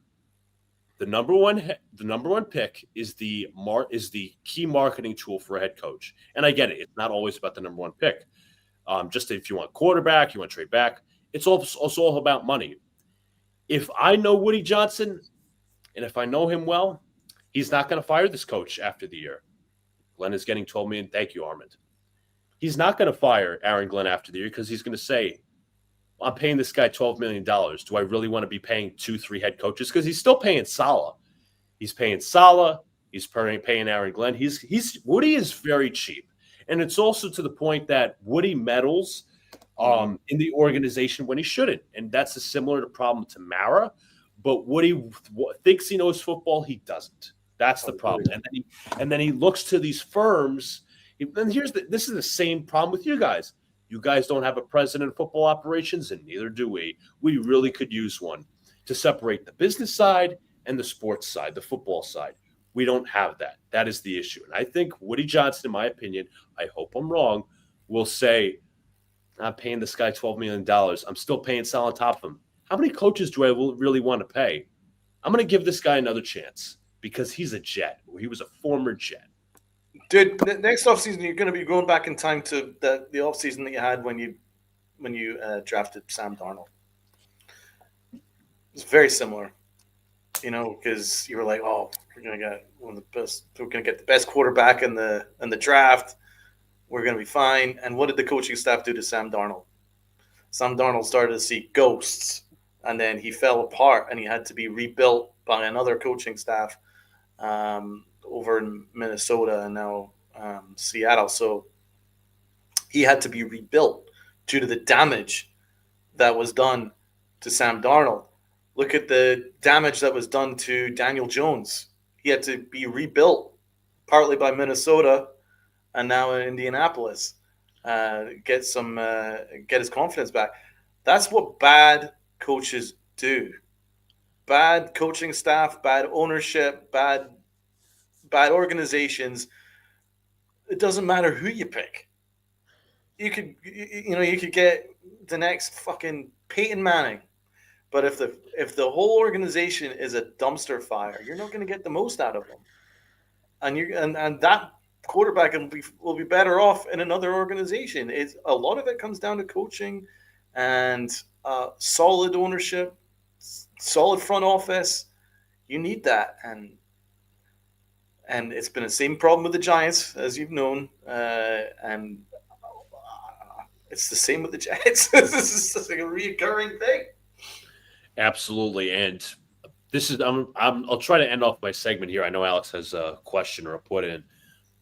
I'm going to call them fanboys because that's what they are at this point. Like, even the most optimistic fan, how are you not concerned at this point? Your team is 0-7 for the third time since 1996. 96, 2020, 2025. That's insane. 0-7. It is insane. And the fanboys are like, well, you got to trust the process, patience. It wasn't about this year. Bro, I'm seeing teams with less talent or comparable that are looking more competent in 1 year. And here's another excuse I hear. We don't have the quarterback. Who picked the quarterback? Right. It wasn't some albatross that you were tied to. They single-handedly, if they were about winning, they said, you know what? Aaron Rodgers, even though I didn't want Rodgers back, Aaron Rodgers, nah. Russell Wilson, nah. Jameis Winston, nah. Trading for a veteran quarterback if possible? Nah. Kirk Cousins? Nah. Justin Fields. And I said it. I said at the time, the big risk was Justin Fields. You have to recalibrate him. You would have to do what the Colts did to Daniel Jones and what Seattle, Minnesota have done to Sam Darnold with coaches like Charles London who have never developed a quarterback. And Charles London is a running back coach. Right. And where he was as a quarterback coach, Geno Smith had a bad year when he was quarterback coach, and Will Levis was a quarterback when he was the quarterback coach. So it's like that's not the most promising resume either. No. Alex. So I saw a hot take on Twitter, and to be honest, I disagree with it despite how the Giants came off today. A Giants fan who's also a content creator, I mean, he's a lesser-known content creator. I think they're part of the Giants Daily podcast, said they would gladly trade Brian Dable for Aaron Glenn. No, I don't see that. That's why I would not do that. I'm sorry. No. Not as a head coach. No way as a head coach. Are you kidding? No. Not even as a defensive coordinator. The guy was average. No. You can't do that. Yeah, You he's can't not possibly. that good as a defensive coordinator. You're right. Kelvin Shepard is better. The Giant. How did the Lions get better defensively when they got rid of Aaron Glenn? That's a good point. Addition by subtraction. But yeah, I'm done. I'm sorry. Just to end off, I'm done with the fanboys. I'm gonna post a rant tomorrow sometime because I'm gonna be off tomorrow. I'm gonna post a rant. Let me say this for the record. And this is again, I apologize. I know it's a Giant stream. I just want to end it off. You're good. I'm done. There is no hope. I'll post a rant tomorrow. Donald, let me tell you something. And I told Alex this because he was at work. At halftime, I chose to fall asleep.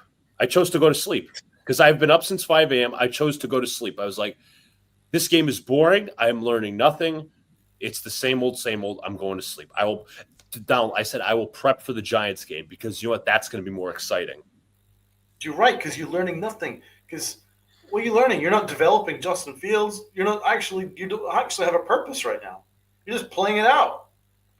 And by the way, I completely disagree with those fanboys that you mentioned because although this year wasn't meant to be the year, this year was meant to be a competitive year. That's why you brought in Fields because you were like, he's young, he can run, he's got an arm. That was the whole plan. You know, they've got Wilson, they got Hall, they got some weapons for him. That was the narrative. It wasn't. It was like maybe win 5-6 games. It wasn't to play out and go for 17. That wasn't the point. That wasn't the purpose. So those fanboys are way off. It just doesn't make any sense. And let me show you. Again, final point, I promise. I sent this to Alex. Let me see here. I'm going to show you how empty the stadium was. And by the way, Donald, and I know the Browns are a bad team. Tickets are starting as low as $40 for when the Jets return home to play the Browns. $40. And Dude, you're that's $40 too much. this man. is an owner who has raised season ticket prices and ticket prices every single year since 2021, despite no winning seasons. You should tell Donald what they're policing. Donald, look at the stands. This was today's game at MetLife. God. It's barren. It is absolutely barren. Look at the upper deck. Look at the middle row. It's barren. That is, oh my God. MetLife is fucked. It was. I know Alex usually makes this point. It's like it was erected or built on like sacred burial grounds. Like it disturbed a sacred burial ground. It's because Giants. Again, I've never been to Giant Stadium, and obviously, I was way too young for that. But like the stories that people tell me, whether you're a Giant or a Jet fan, great vibe. It was loud. It used to rock. You knew people in your section. You got what you were investing in. This is complete opposite. But Jets was right. Death Life.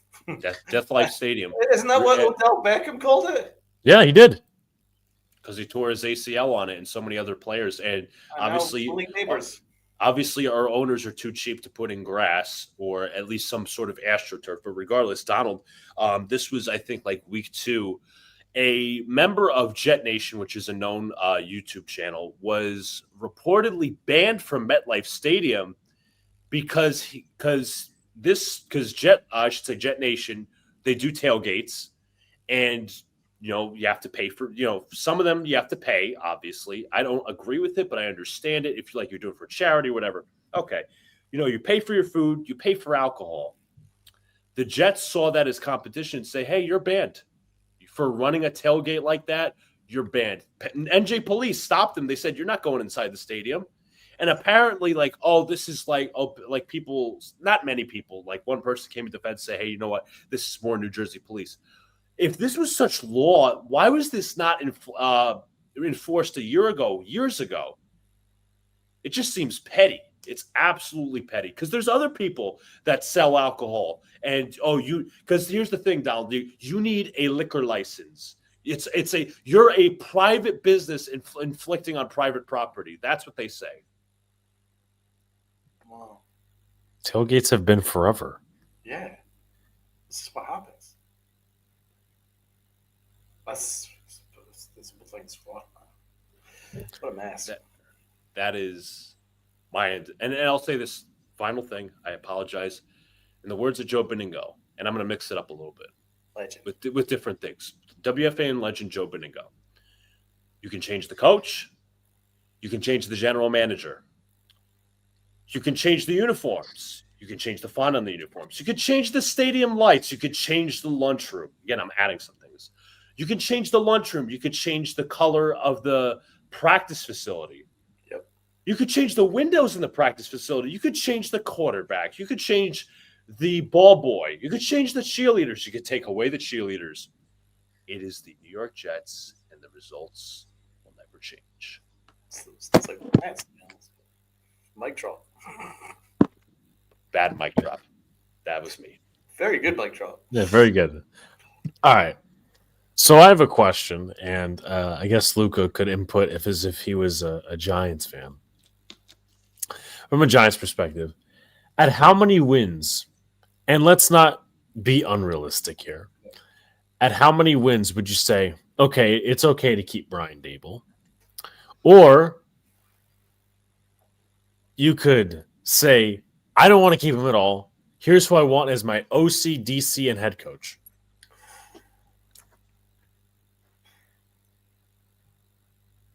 I think that's a tough one because we don't know who's going to be available, and that might be another reunion stream where we have a better idea. But I will say I don't think there should be any circumstances where Dable comes back, unless we make the playoffs, which we're not. You know what I'm saying? Maybe if you win 7 or 8 games, but I don't think that's happening. I think it's time to move on. Need a new defensive coordinator, new offensive coordinator. The decision that they made for their secondary coach is a joke because look at our secondary. It's a dumpster fire. Like they need all new coaching. Completely scrub it. Scrub it. Get rid of Kafka. I don't know how Kafka gets all these offensive coordinator, head coach interviews. How? I haven't seen anything from him. Like our entire coaching staff is a dumpster fire. Dumpster fire.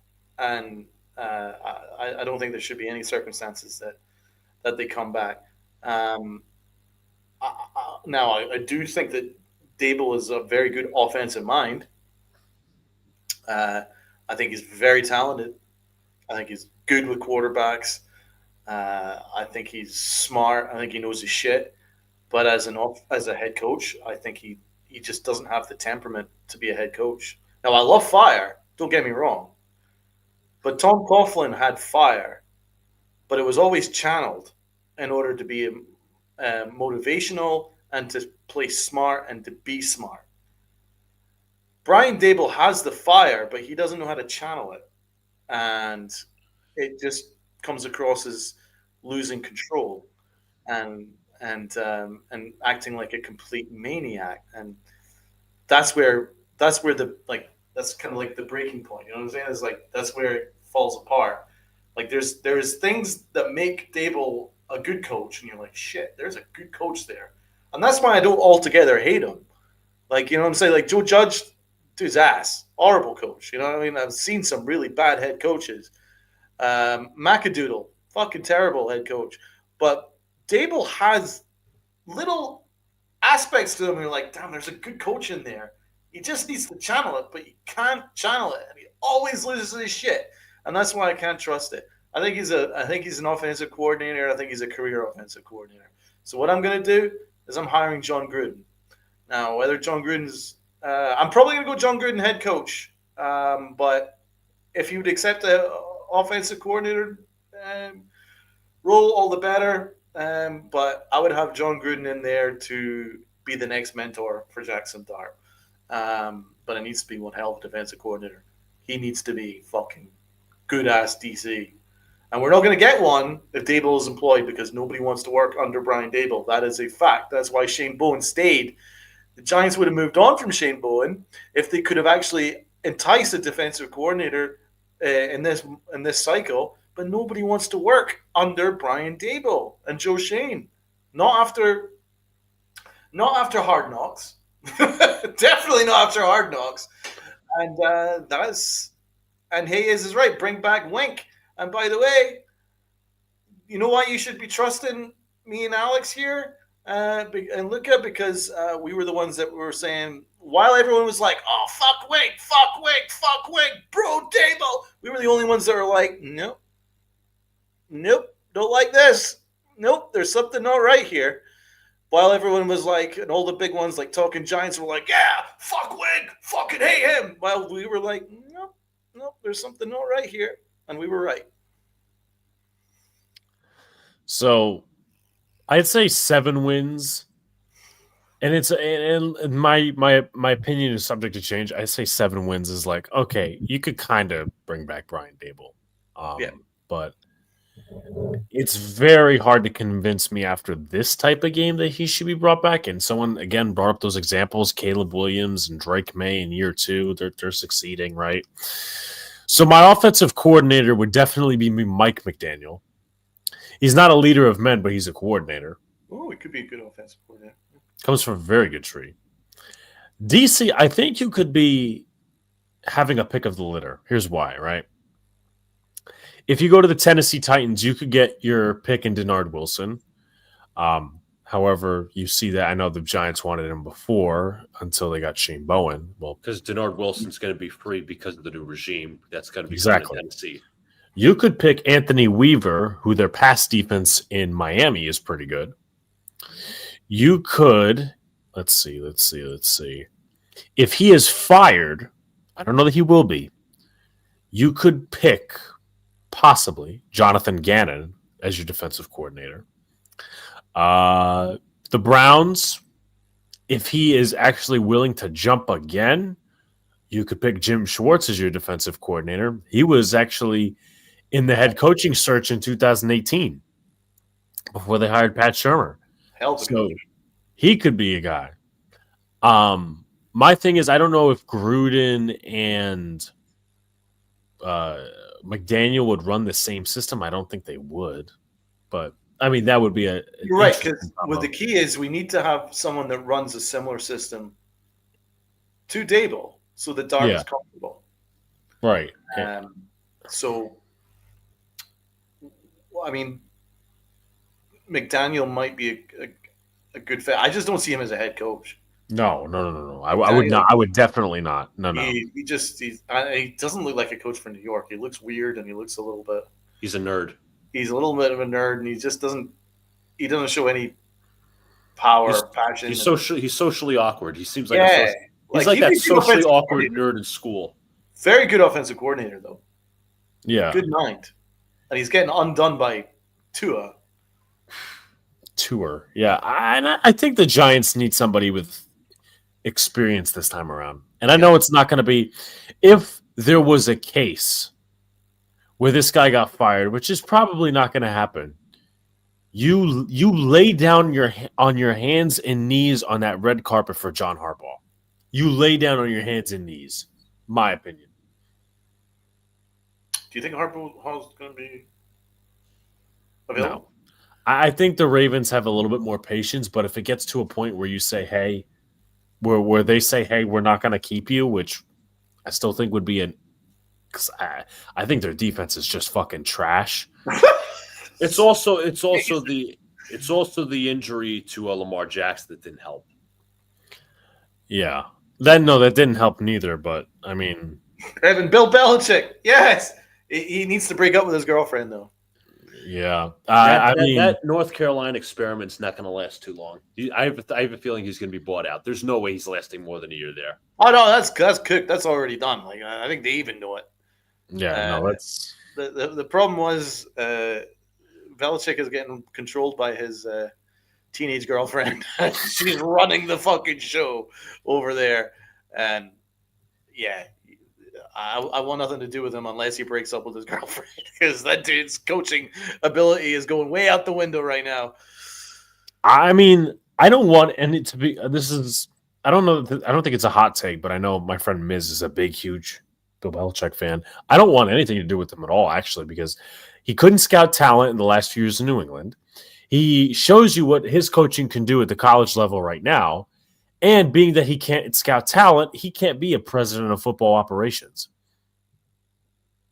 Yeah, you're probably right. So that's where I stand. If it's a coordinator job, then fucking right. Yeah, but his ego has gotten too big. Oh yeah, and yeah. I think he underappreciated Tom Brady. Yeah. That relationship, and that's come back to bite him in the ass. To be fair, yeah, but that would be like, as I said, head coach probably would be somebody with experience. I don't think I'd bring McCarthy in. That was more of like what I wanted instead of Joe Judge. So many years ago, John Harbaugh, which is a miracle. John Gruden. I would take Brian Flores, but I know he has that lawsuit against the Giants in the NFL. So that's cooked. Well, I love Brian Flores, hell of a coach. Well, here's the thing as well. You know, John Gruden still has a lawsuit against the NFL, so that's going to be an obstacle and a half. So that might be part of the Nevada, I think Supreme Court said that the NFL can't try him in like a private like arbitration or anything. They said this is going to go through court. This is going to go through a legal court system, and this is how it's going to be. So it's still ongoing as we know it. So, and the Giants are very traditional. Yeah. They're the Giant way. And Mara is obviously kind of in the ear of the commissioner in many ways. Like he's kind of like the right hand man. So he'd probably steer away from anything that could be considered controversial. Yeah, I just think also as well, before I asked Luca who he would hire if he was in the Giants position, I guess we could, kind of start wrapping it up, is not just, oh, you let them draft their quarterback and you let them keep Shane Bowen. Mike Vrabel was on the market. I would have had Mike Vrabel in a heartbeat. I wanted Vrabel, man. But, that's the revisionist. The big question, though, we've been talking about coaching. We've not talked about Joe Shane yet. And that is really a tough one. That is a tough call because you can't half-ass this. No. Right? And we've seen what Mara make that mistake before where he keeps the GM, fires the coach, or keeps the coach and fires the GM. And you really can't do one or the other unless the GM is a freaking baller. And I don't know if Joe Shane is showing enough that could convince you that you should be trusting him. I mean, the kicking situation is a mess. He selected Deontay Banks, and Deontay Banks is one of the worst corners in Giants history. And there's no doubt about it. I mean, Banks was only on the field for about 8 or 9 minutes today, and the Giants gave up 33 points with him on the field. With him off the field, they gave up no points. So they targeted the shit out of Banks. Banks is so fucking bad, and Joe Shane's responsible for that. But then on the other side of the coin, he has drafted our franchise quarterback, and he has now drafted our franchise running back. But on the other side of the coin, he did embarrass himself with the whole Saquon stuff. He certainly did.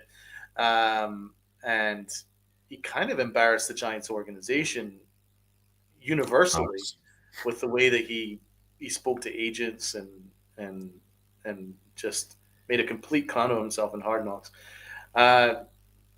And his roster management is one of the worst I've ever seen because we sometimes play with 52 men and 51 instead of 53.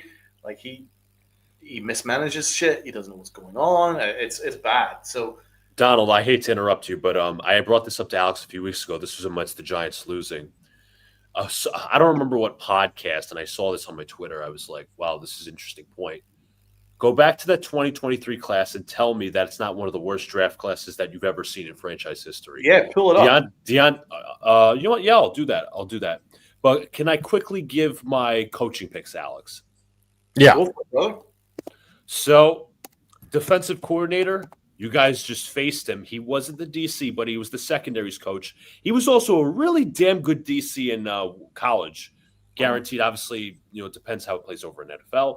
Might be a little biased because he used to play for the Jets. That guy's name is Jim Leonard, who used to be the DC at Wisconsin, and he is the passing game coordinator defensive-wise for the Denver Broncos. He is also the assistant head coach, actually. So Sean Payton trusts him a lot. I think you would have to give him a little bit of a raise to be defensive coordinator, considering he's an assistant head coach, or you could say, you know what, you're the assistant head coach and defensive coordinator, so you get double title. It's a great shout, my guy. Great shout.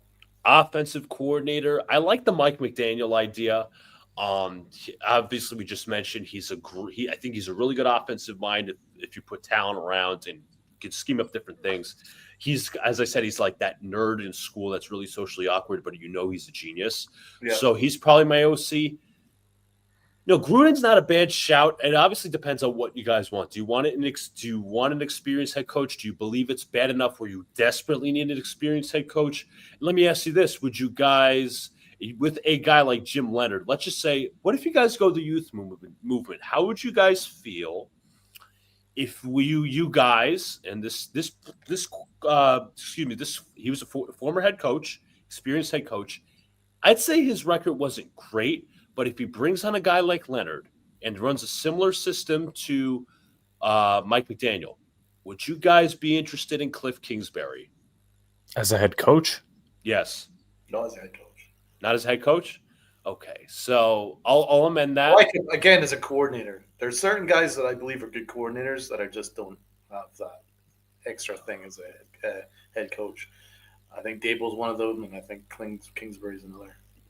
As a head coach, so as I said, I'll amend that. Out of all the names, tough one. Not going to go Anthony Weaver. I don't think that's compatible. Let me look up some. I apologize. I'm gonna look up some Bring Wink possible back coaches. as DC. That's not a bad shout. That's as not long a as they bad get rid of shout. people. Let's see. Some names. I'm just gonna throw these guys at you. Would you guys be interested in a Joe Brady from Buffalo? As head coach? No, not as head coach. Coordinator. As Head coordinator coach. or head coach? Not as head Head- coach. No. As okay. coordinator, yes. What we already mentioned Brian Flores. You're not going to do a Jesse Minter, will you? I don't think so. Okay. Let's see. Belichick. No, not Vic Fangio. No Anarumo, right? That's not a sexy name. So I honestly, with all those names, I'd probably go. You know what? Here's a name on the East Coast. He is a bit older. He is a phenomenal offensive coordinator when it comes to the NFL and college. He's one of my personal favorites. How about Todd Monken? Did it with the Bucks, good with the Ravens, obviously when Lamar's on the field, and he was phenomenal with Georgia. He's older, yes, so it would be like an older kind of coaching cycle thing where you're tapping into an older coach, giving him a shot, and it's an offensive coach. That's just my personal opinion. I'm more on the experience train. If he's OC and he gets and Harbaugh gets let go, sure. But I mean, I wouldn't like the way I look at it is like I think it needs to be an experienced head coach. Like he needs to have tons of years. Okay. I mean, even if he's not have tons of experience as a head coach, as long as he has tons of experience as a coordinator, I'd be perfectly happy with a defensive coordinator type guy being the head coach. But you need to have a really good mind, like a McDaniel being the OC, to develop the quarterback, like that kind of stuff. I wouldn't have any issue with that at all.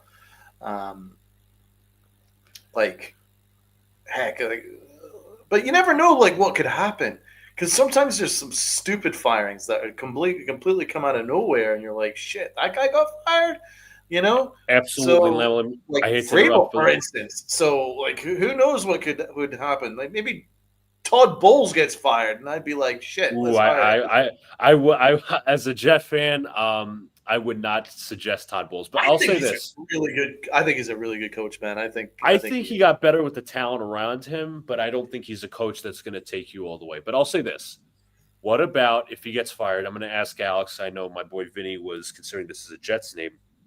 I don't think he'll get fired because that quarterback room is disgusting. Stefanski? I don't think he's as bad as people think. I actually quite like that one.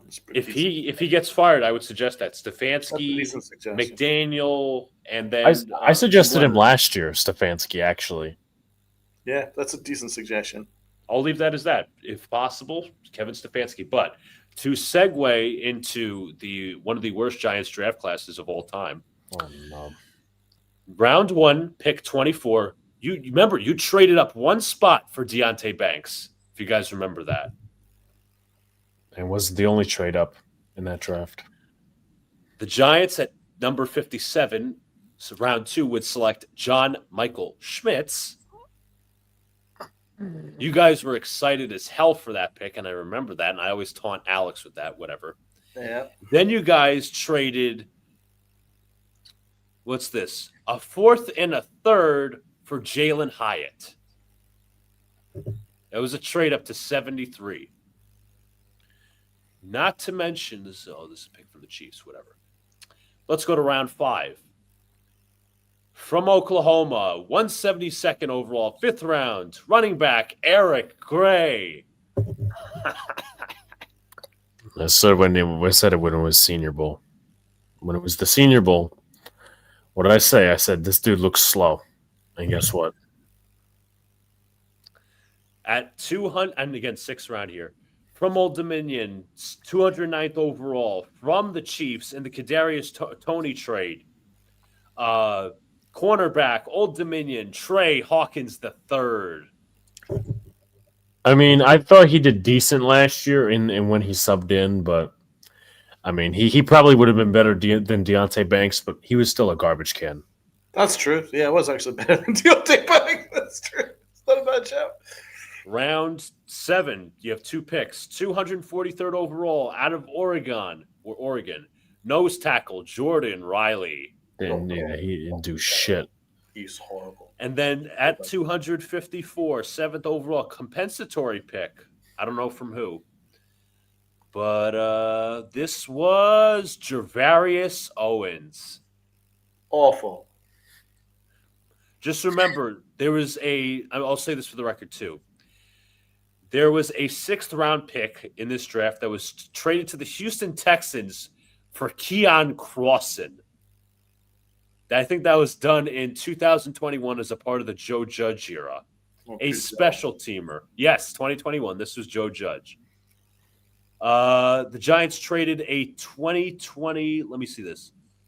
For a 7th round selection. The Giants, I believe, traded a pick in this draft. I could be wrong. For Ben Bredesen. Could be wrong on that. He wasn't terrible. And, he was okay. And the Giants traded a 3rd round selection for recently coming out of retirement, Darren Waller. Oh, that was bad. That was really bad. He turned into a really bad rapper. And then, of course, there's the draft with Evan Neal. The fact that he can't even see the field is disgusting.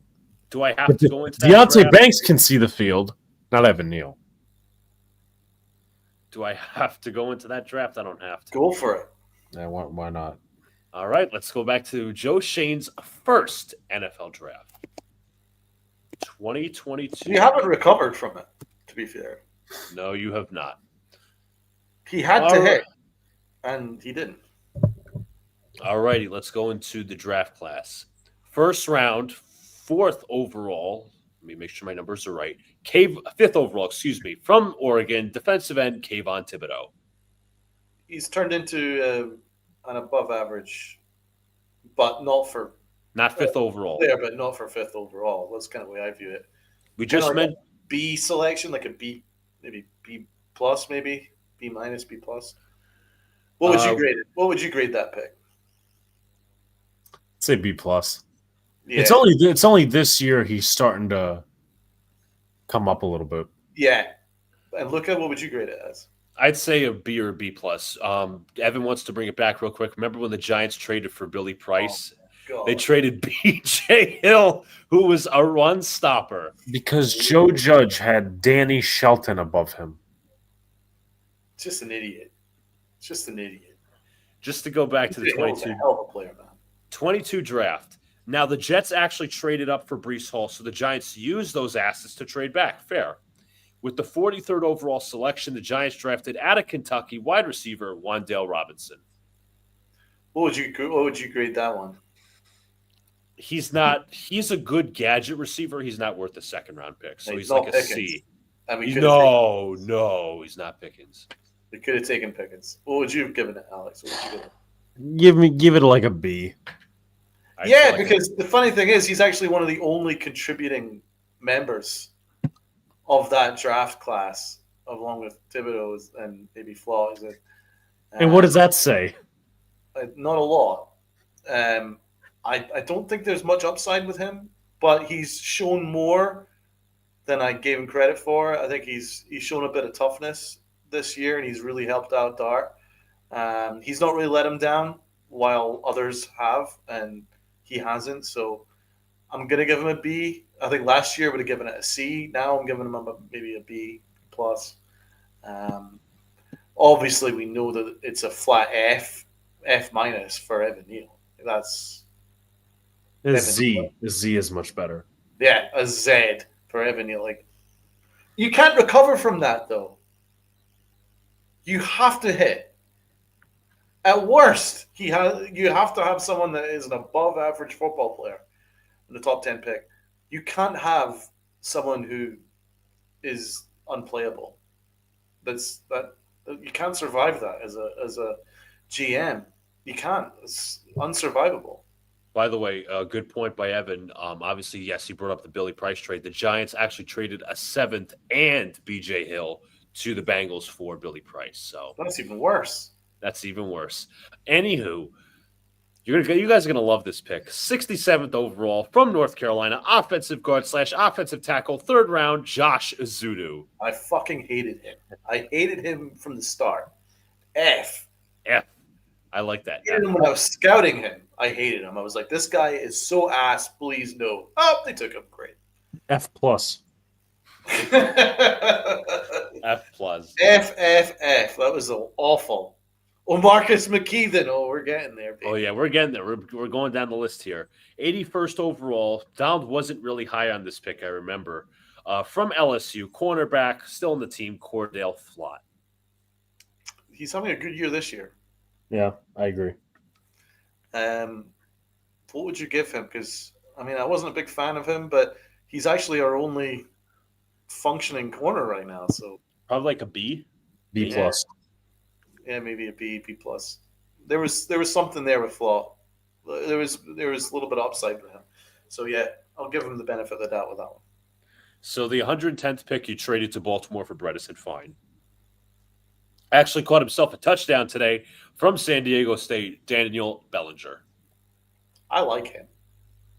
It should. I'd give him an A minus if they actually know how to use him.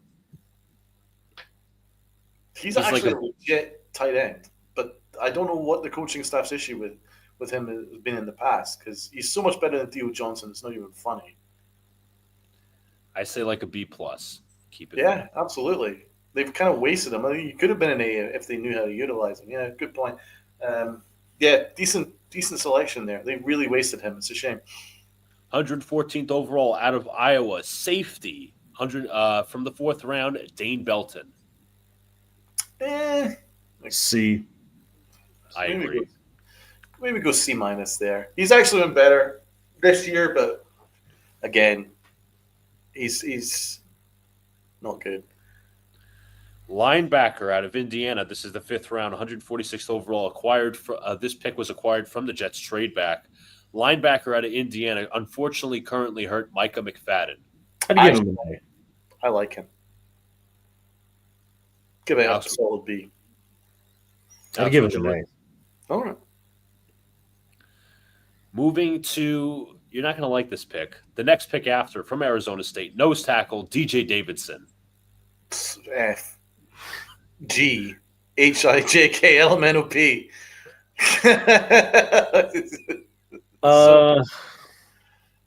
Give me a C minus.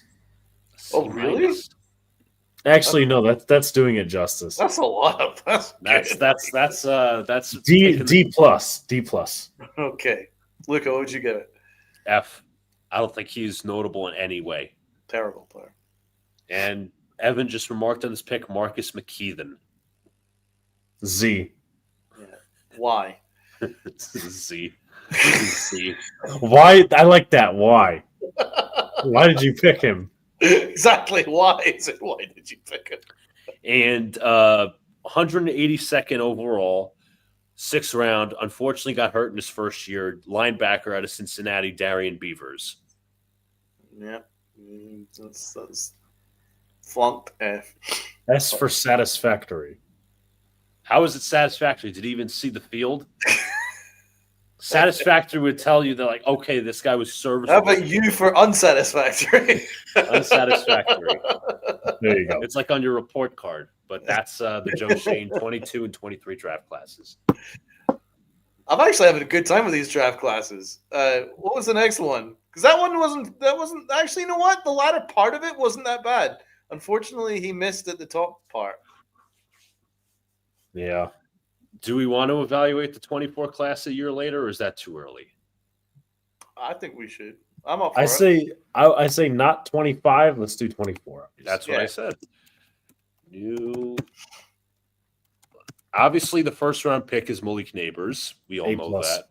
Yeah, that's an A+. Unfortunately, he got hurt. 39th overall was traded to the Carolina Panthers for yours truly, Brian Burns. So key cog in that. That's been a win. It's been an A. From the Seattle Seahawks, courtesy of the Leonard Williams trade, safety from Minnesota, 47, Tyler Nubin. D. C. I'm giving it a D because of the value of how high A he safety's was pick. taken. Like, you really need to get a win there, a big win, and especially considering you lost McKinney, you really needed to get a win there. And I don't like Nubin. Nubin's getting cooked in coverage quite often. He sometimes misses tackles. I don't like the route that he takes to receivers. I'm seeing some big red flags with him this year. He actually was okay tonight in some ways. He got a couple of big hits in there, but I don't think he's good. I think he's overrated. I think he's one of the more overrated players. But I think the Giant fans gassed him up last year, and I don't know I think why. they did too. Because I'm giving him a D. he had 6 interceptions 1 year at Minnesota, and then he completely flopped. I'm gonna agree more towards Donald here. I'm gonna give it a V. A V. A V. Okay. V For what? very awful. Very awful. Yeah, I don't like him. I'm not a fan of him actually. I know we didn't do UDFAs, and we're not going to. Look at what would you grade him? Like a C minus, because that's like you really have to nail a safety at the second round value, because You have to. nobody really unless you're like Xavier Watts, who I loved coming out of college because I'm a Notre Dame fan, obviously. Facts. Went to the Falcons. You really have to nail a second round safety pick. Even in the first round, if there's like a rarity of some sorts. But even Brian Branch is good, but this guy's not good. He is a C minus. But just remember, guys, from this undrafted class, just a quick note. Your kicker came from this undrafted class. Jude McAtomney, undrafted free agent. Fucking hey Jude. Hey Jude. Hate Why Jude do so you much. suck? I fucking hate you so very much. Everything you do is a complete waste of time. You suck balls. You can't kick in a straight line. Moving on with the third round, 70th overall pick from Kentucky, cornerback Drew Phillips. Pretty good. I think he's very hot and cold B minus. I think B minus is fair. because he remind. I'm not gonna say he's like good as Trayvon Diggs. He gets turnovers, but he also gets beat a lot. That's the problem. It's like very hot and cold, very feast or famine with him almost. So moving on with that, 107th overall, tight end out of Penn State, Theo Johnson. Oh, I hate him. I'm sorry. I think he sucks. The amount of times that he drops so many really easy throws, I think he's so fucking overrated. I don't care. He's had a couple moments, but I'm sorry. I'm giving him a D, maybe an F. I really don't like him. C minus. Yeah, I'm gonna be C minus. Next up, this fifth round, 141st overall was traded to the Panthers.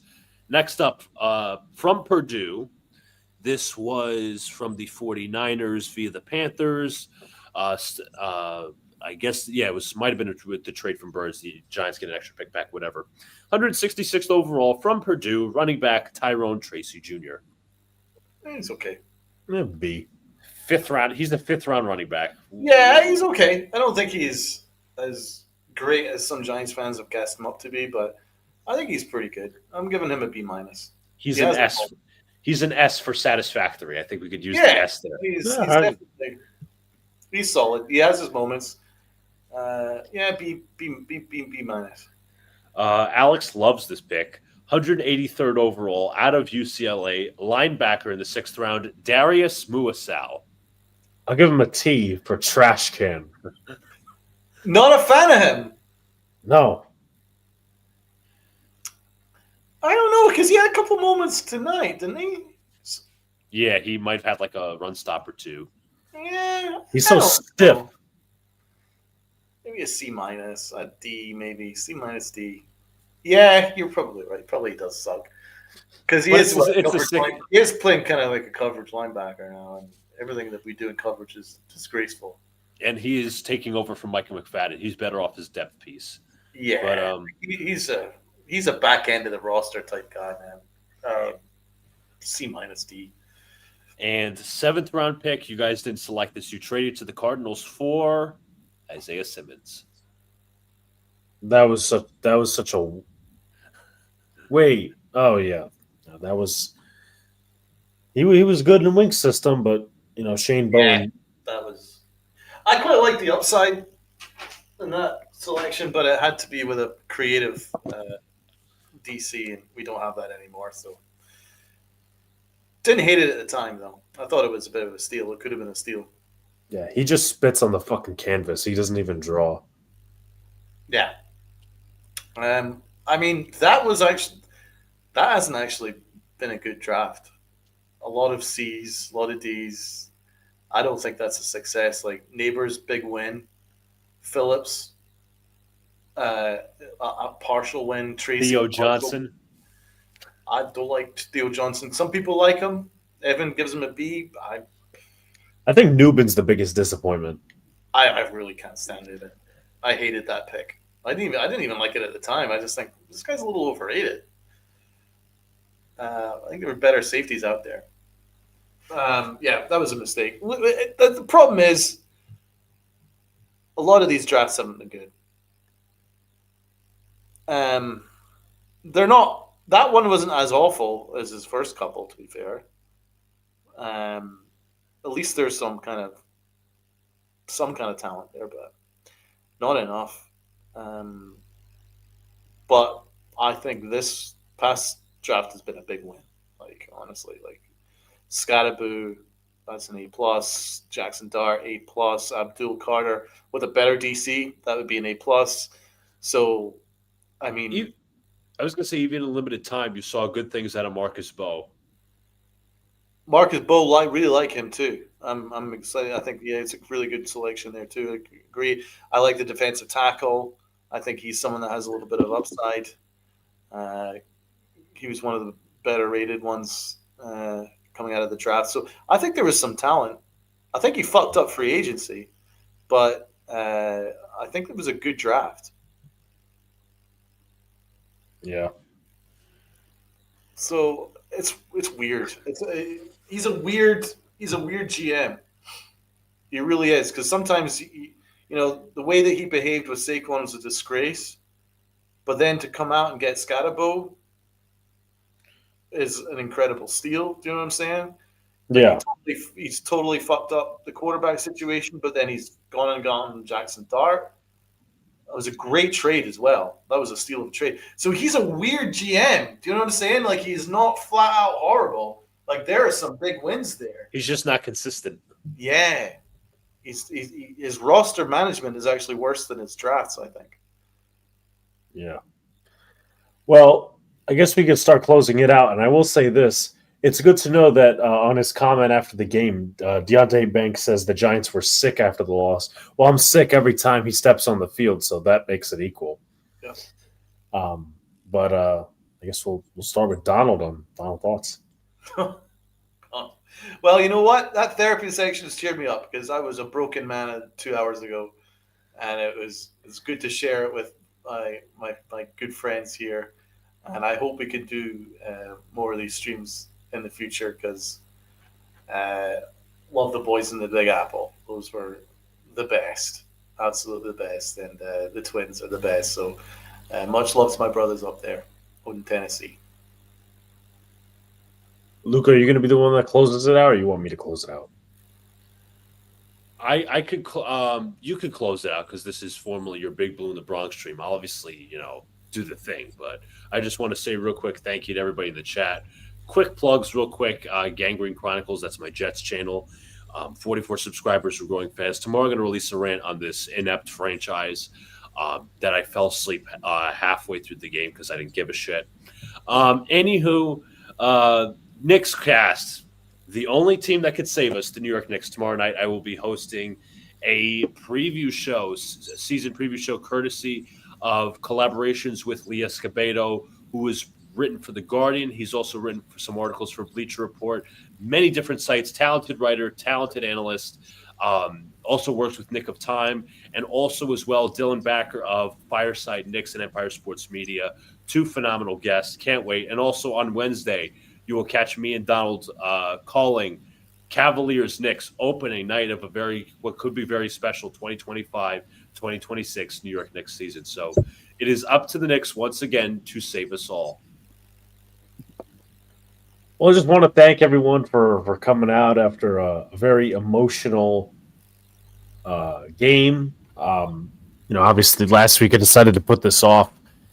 And this week, I guess it was, with the Giants making history and the newest lows, it was an opportune time to. And what's funny is I wanted to get all my work done today. I wanted to shoot a stand up just so I could get home and watch the Giants game, and they decided they return the favor in not so great ways. But glad I got to do this.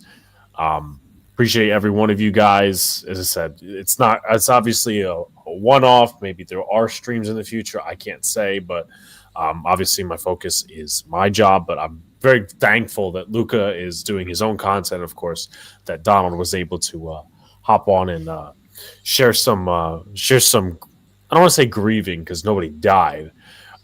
Maybe the team's spirit and maybe the team just does worse, but just sharing the anger and emotion with me after blowing a 19-point lead and making history in the wrong way possible. But appreciate you guys. Sub up to Gangrene, Crons, and Knicks Cast, and also Pinstripe Chronicles. So appreciate you guys, and we'll talk to you guys later. Peace.